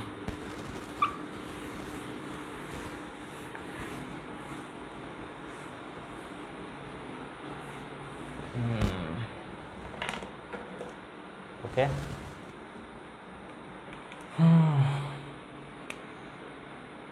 তাড়াতাড়ি শেষ করতে হবে, আমাদের সময় খুবই কম, অলরেডি 1.5 ঘন্টা হয়ে গেছে। ঘূর্ণনশীল বস্তুর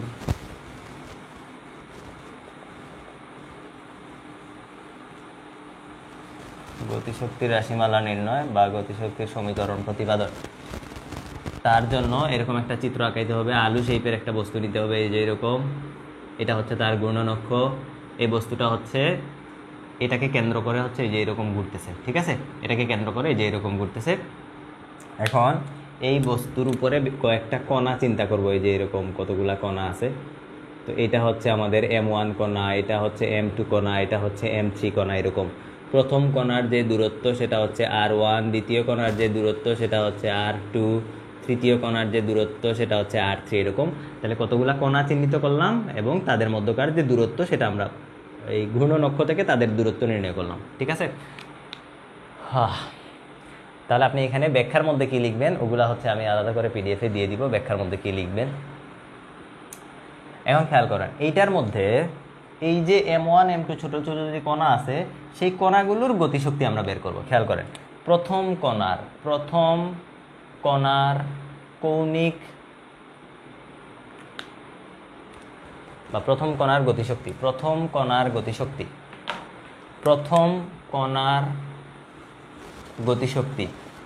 E(k1), প্রথম কণার গতিশক্তি আমরা কি জানি? Half mv square, m1 v1 square লিখা যায়, হাফ mv স্কয়ার।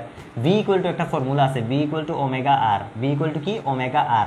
তাহলে v1 equal to omega 1 r1, v2 equal to কি লেখা যাবে? Omega 2 r2। কিন্তু একটা সমস্যা আছে, সমস্যা হলো এই পুরা বস্তুটাই ওমেগা স্পিডে ঘুরতেছে।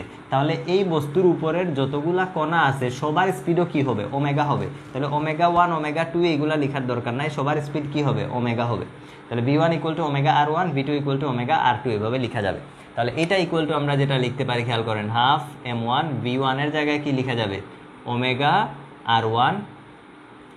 r1 তার উপরে কি দিব? স্কয়ার, এই যে হাফ m v স্কয়ার, এই যে b স্কয়ার। তাহলে এটা ইকুয়াল টু কি লেখা যাবে? Half m1 omega square r1 square লেখা যায়। এটা হচ্ছে প্রথম কণার জন্য। সেম ভাবে দ্বিতীয় কণার জন্য কি লেখা যাবে? ek2 ইকুয়াল টু লেখা যাবে half m2 omega square r2 square. Same ভাবে তৃতীয় কণার জন্য লেখা যাবে ek3 equal to half m3 omega square r3 square. এরকম n তম কণার জন্য ekn তম লেখা যাবে half mn omega square rn square. তারপরে আমরা সবাইকে কি করে দিব? যোগ করে দিব। তাহলে মোট গতিশক্তি সবাইকে কি করব? যোগ করে দিব। তাহলে ek ইকুয়াল টু কি হবে? ek1 ek2 এরকম করতে করতে লাস্ট পর্যন্ত ekn। এই সবগুলোর মান এখন আমরা বসাই দিব। যে প্রথমটা half m1 omega square r1 square plus half m2 omega square r2 square, এরকম চলতে চলতে ফাইনালি যাব আমরা half mn omega square rn square.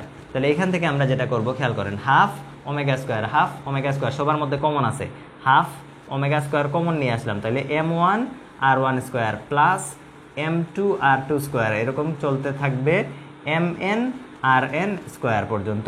বামে থাকলো কি? Total kinetic energy ek। হয়েছে? মোট গতিশক্তি পাইলাম আমরা কি? ek। মোট গতিশক্তি হচ্ছে ek।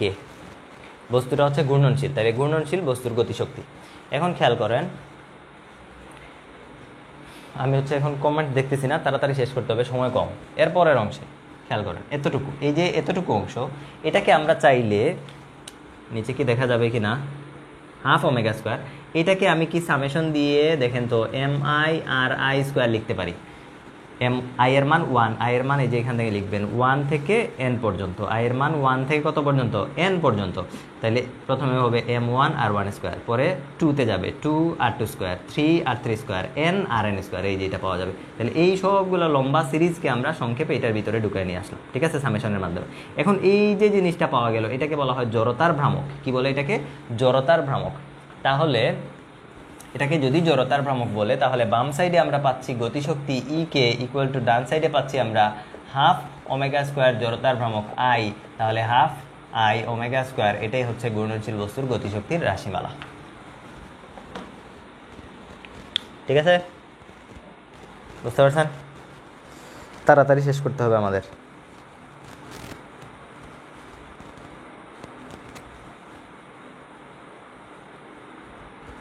শেষ ক্লাস ইউটিউবে দিবেন কোন সময়? এখান থেকে করেন, ইউটিউবে দিয়ে কি হবে? Habibul Bashar clear, isolation clear, তারপরে হচ্ছে কি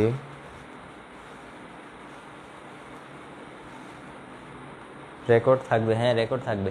ওকে, এটা কি ক্লিয়ার কিনা? এটা শেষ হলে পরেরটাতে যাব। এটা শেষ হলে পরেরটাতে যাব।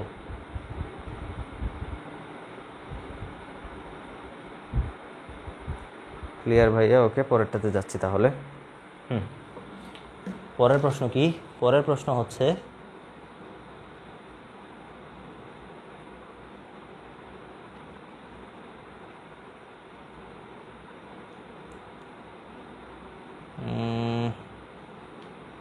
আচ্ছা, পরের আরেকটা প্রশ্ন তো পড়ানো উচিত। ভরবেগের সাথে টর্কের সম্পর্ক দেখাও। ভরবেগের সাথে টর্ক,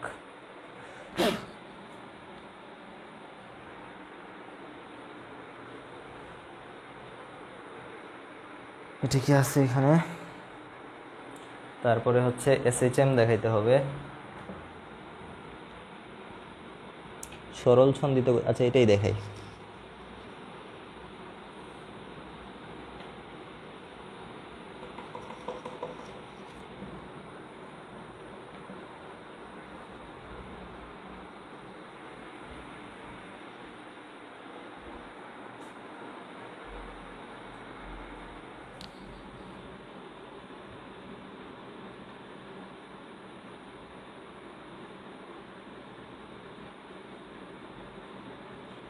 আচ্ছা এটা শেষ, আমরা এখন পরেরটাতে যাই।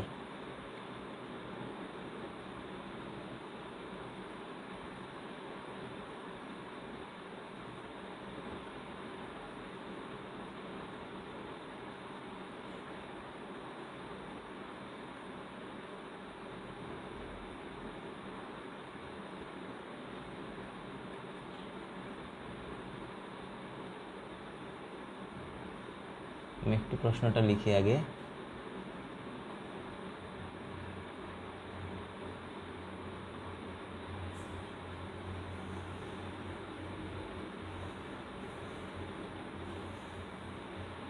আচ্ছা, প্রশ্নটা হচ্ছে কৌণিক ভরবেগের সাথে টর্কের সম্পর্ক প্রতিপাদন করো। মুসলাম, এই অংশ মুসলাম।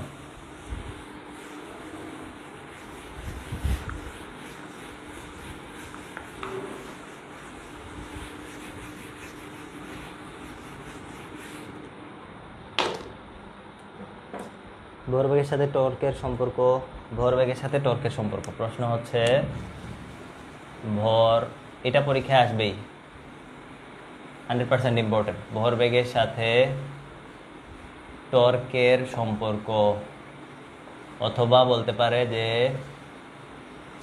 Torque tau equal to I d omega dt, অথবা বলতে পারে প্রমাণ করো torque tau equal to I alpha.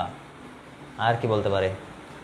কৌণিক ভরবেগের সংরক্ষণশীলতা নীতি বলতে পারে। কৌণিক ভরবেগের সংরক্ষণশীলতা নীতি, কৌণিক ভরবেগের সংরক্ষণশীলতা নীতি, অথবা বলতে পারে দেখাও যে কৌণিক ভরবেগের পরিবর্তনের হার প্রযুক্ত টর্কের সমান এইসব জিনিস সেম, ঠিক আছে? এইসব কিছু কি একই জিনিস।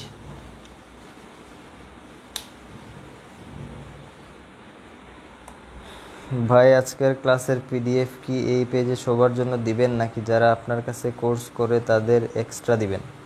যারা আমার কাছে কোর্স করে তারা অলরেডি এগুলো পেয়ে গেছে অনেক আগেই, তাদেরকে নতুন করে কিছু দিতে হবে না, সবাইকে দেওয়া হবে, এই পেজেই দেওয়া হবে। এখন আসেন, এই সবগুলা জিনিস সেম। এখন এখান থেকে আপনি প্রথমে লিখেন আমরা জানি প্রমাণটা করবেন কিভাবে। আমরা জানি torque tau equal to R cross F, এটা হচ্ছে আমরা জানি, এটা হচ্ছে আমাদের equation number 1। Torque tau equal to R cross F.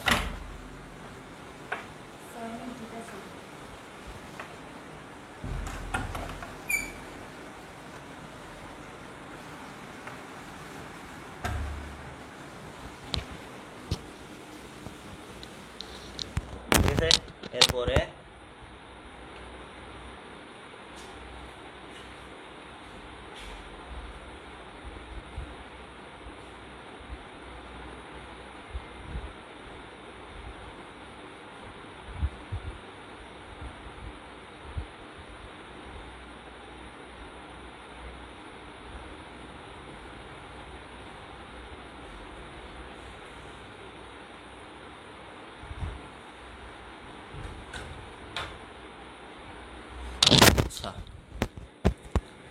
এরপরে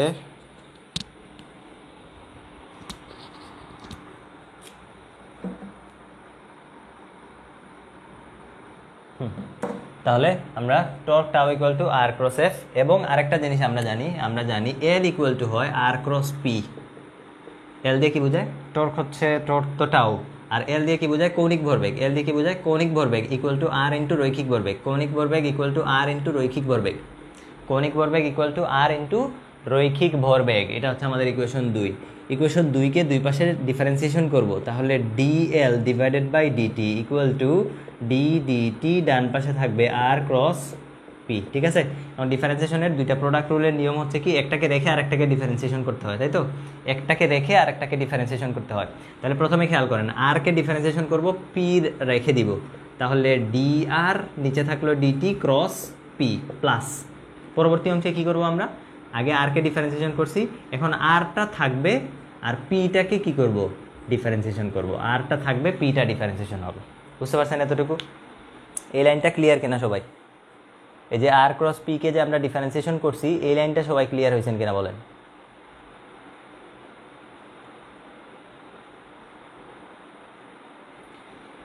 ঠিক আছে, বুঝার কথা।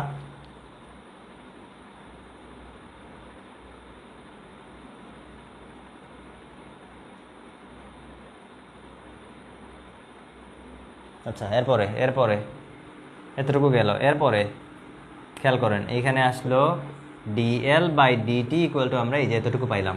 এখন আবার খেয়াল করেন, ডি আর অবস্থান ভেক্টরকে টাইমের রেসপেক্টে ডিফারেন্সিয়েশন করলে বেগ পাওয়া যায়, এবং ভরবেগকে টাইমের রেসপেক্টে ডিফারেন্সিয়েশন করলে কি পাওয়া যায়? বল পাওয়া যায়। এটা আমরা জানি, নিউটনের সেকেন্ড ল, ভরবেগের পরিবর্তনের হার প্রযুক্ত বলের সমানুপাতিক। তাহলে dp by DT equal to f হয়, dr by DT equal to কি হয়? বি হয়। এই মানগুলো হচ্ছে আমরা এই সমীকরণে বসাই দিব। এই মানগুলো হচ্ছে আমরা সমীকরণ 3-এ বসাবো। বসাইলে কি পাবো?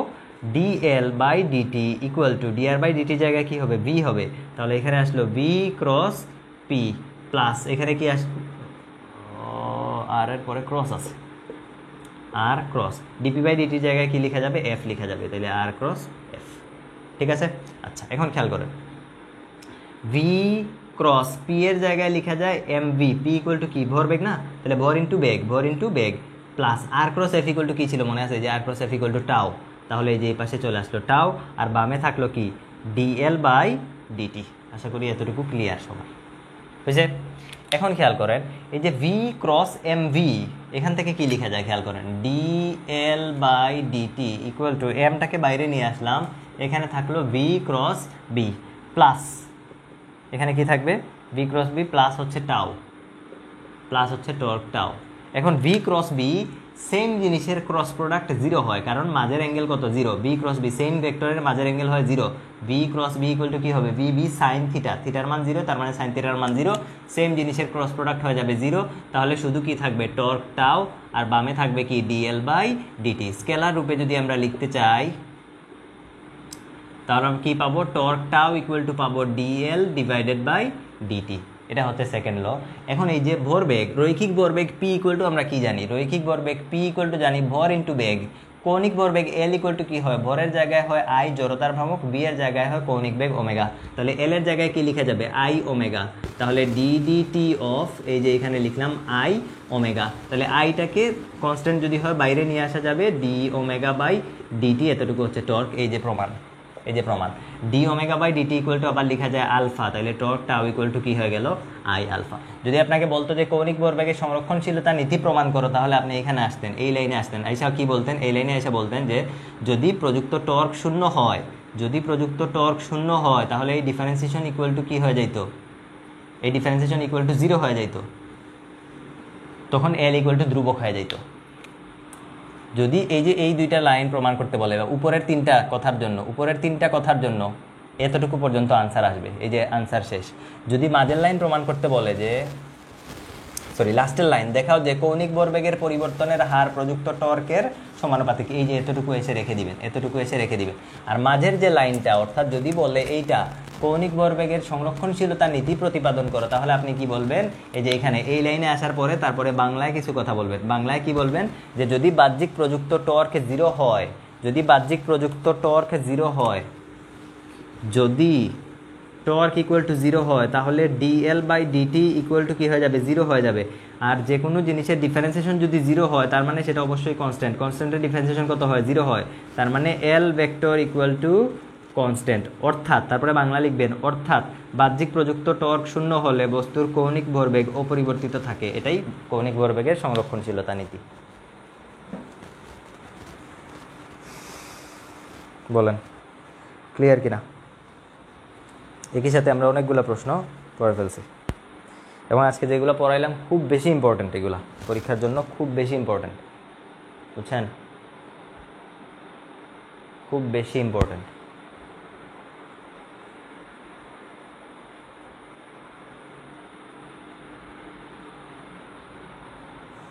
ওকে, কার কোনো সমস্যা নেই আশা করি, ক্লিয়ার সব? ওকে, তাহলে এটাও মুছলাম। আচ্ছা, আরেকটা, আজকে আর পড়াবো না, আরেকটা জিনিস বলে দেই, সেটা হচ্ছে সরল ছন্দিত স্পন্দন। এটা খুবই ইম্পর্টেন্ট প্রশ্ন, 100% কমন আসবে পরীক্ষায় ইনশাল্লাহ। সরল ছন্দিত গতির ব্যবকলনীয় সমীকরণ, ব্যবকলনীয় সমীকরণ এবং এর সমাধান, এবং এর সমাধান খুব ইম্পর্টেন্ট প্রশ্ন। এটার সলিউশন দেওয়া আছে ইউটিউবে, সলিউশন ইউটিউবে সার্চ করবেন, ন্যাশনাল ফিজিক্স পয়েন্ট সার্চ করে খুব কম ভিডিও দেওয়া আছে, খুঁজলেই পেয়ে যাবেন। চ্যানেলে এই ভিডিও দেওয়া আছে, সুন্দর মতো বুঝিয়ে দেওয়া আছে, ভালো করে দেখে এটা পড়ে নেবেন, ঠিক আছে? খুবই ইম্পর্টেন্ট প্রশ্ন এটা। ওকে,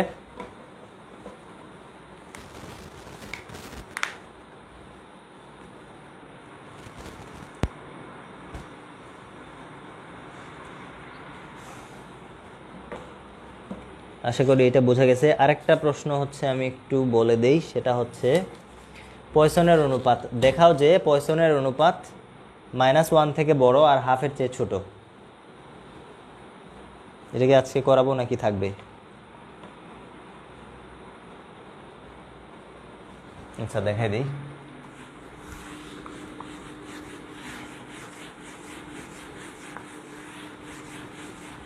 স্থিতিস্থাপকতা যে চ্যাপ্টার আছে, স্থিতিস্থাপকতা যে চ্যাপ্টার আছে, সেই চ্যাপ্টার থেকে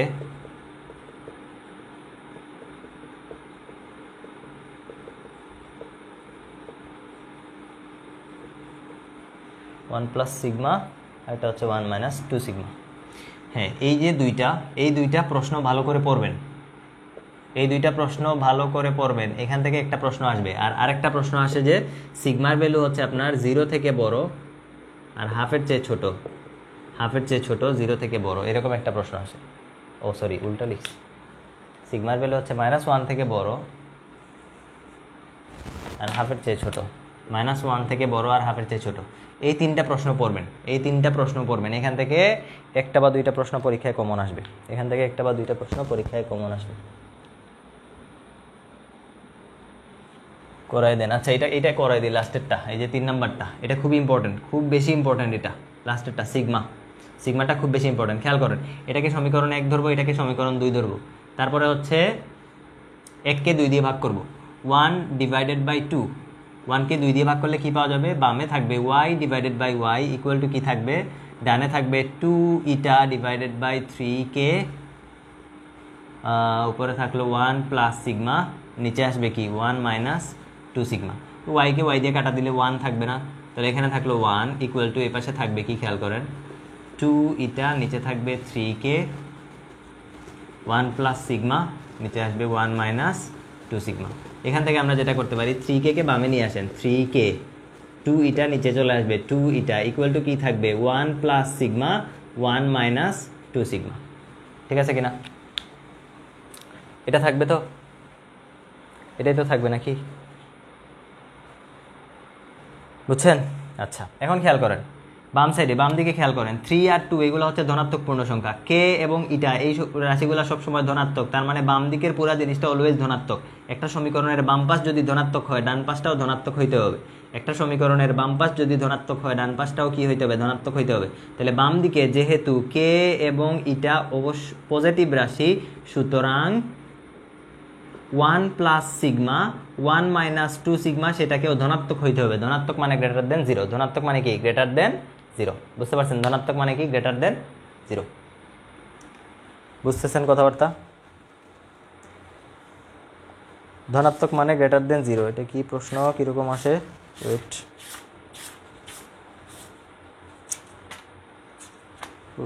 প্রশ্ন বলবে -1 greater than or equal to sign আসবে, সো ইকুয়াল টু দিয়ে দিবে। ধনাত্মক মানে 0 সমান হইতে পারে অথবা ধনাত্মক। তাহলে বাম সাইড ধনাত্মক, ডান পাশটাও কি হইতে হবে? ধনাত্মক। যেহেতু এটা ধনাত্মক, এটা দিয়ে এই পাশে গুণ করে দেন, এটা এই পাশে 0-এর সাথে গুণ করে দিলে কি হয়ে যাবে? 1 plus sigma greater than or equal to 0। এটা এখানে গুণ হয়ে 0 হয়ে গেল। তাহলে এই যে খেয়াল করেন, বাম সাইডে +1 আছে, এটাকে এই পাশে নিয়ে গেলে -1 হয়ে যাবে। তাহলে sigma greater than or equal to কত হয়ে গেল? -1। এক পাশ প্রমাণ হয়ে গেল। এটাকে একটা ইকুয়েশন দিয়ে রেখে দিবেন, এটাকে ইকুয়েশন ধরলাম এ দিয়ে দিলাম, এটাকে একটা ইকুয়েশন দিয়ে আমরা রেখে দিলাম। সিগমার ভ্যালু কত আসছে? -1 এর চেয়ে বড় আসছে। সিগমার ভ্যালু -1 এর চেয়ে কি আসছে? বড় আসছে। ঠিক আছে? আচ্ছা, এখন খেয়াল করেন আর কি প্রমাণ করতে হবে? -1 এর চেয়ে বড়, হাফের চেয়ে ছোট, এটা প্রমাণ করতে হবে। হাফের চেয়ে যে ছোট সেটা প্রমাণ করতে হবে। হাফের চেয়ে ছোট সেটাকে আমরা কিভাবে প্রমাণ করতে পারি? খেয়াল করেন, এই যে সমীকরণ 1 আছে, সমীকরণ 1 নেন।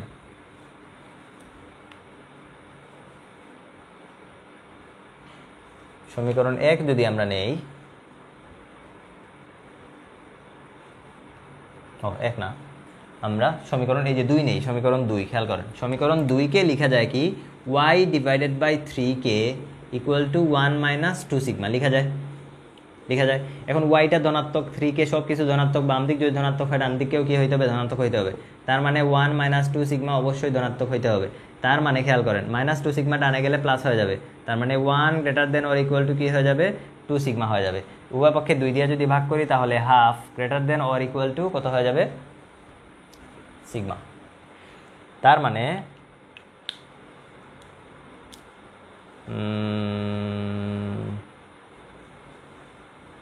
-2 সিগমাকে ডানে নিয়ে আসলাম, +2 সিগমা হয়ে গেল, 1/2 greater than or equal to sigma. তার মানে -1 থেকে বড় আর হাফ থেকে ছোট। ইয়েস, এই দুইটাকে পরে একসাথে করেন, বি, এ আর বি কে একত্রে যখন করবেন আপনি, তখন কি লিখতে পারবেন? দেখেন, সিগমার ভ্যালু -1 থেকে বড়, তার মানে এই যে খেয়াল করেন, -1 থেকে সিগমার মানটা হলো বড়। আবার সিগমার মান হাফের চেয়ে ছোট, এই যে হাফের চেয়ে ছোট, প্রমাণিত।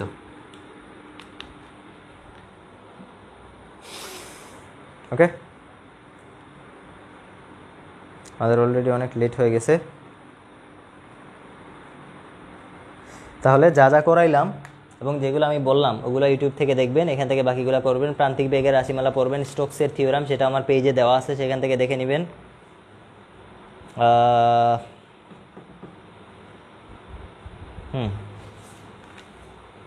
SHM এগুলো দেখবেন।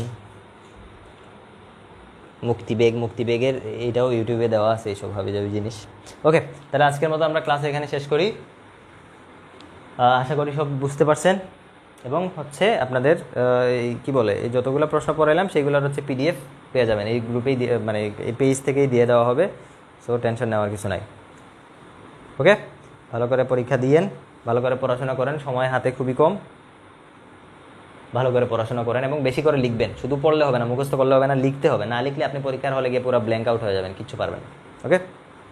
ওকে, তাহলে আজকের মতো এখানে শেষ করি। ভালো থাকেন, আল্লাহ হাফেজ, আসসালামু আলাইকুম।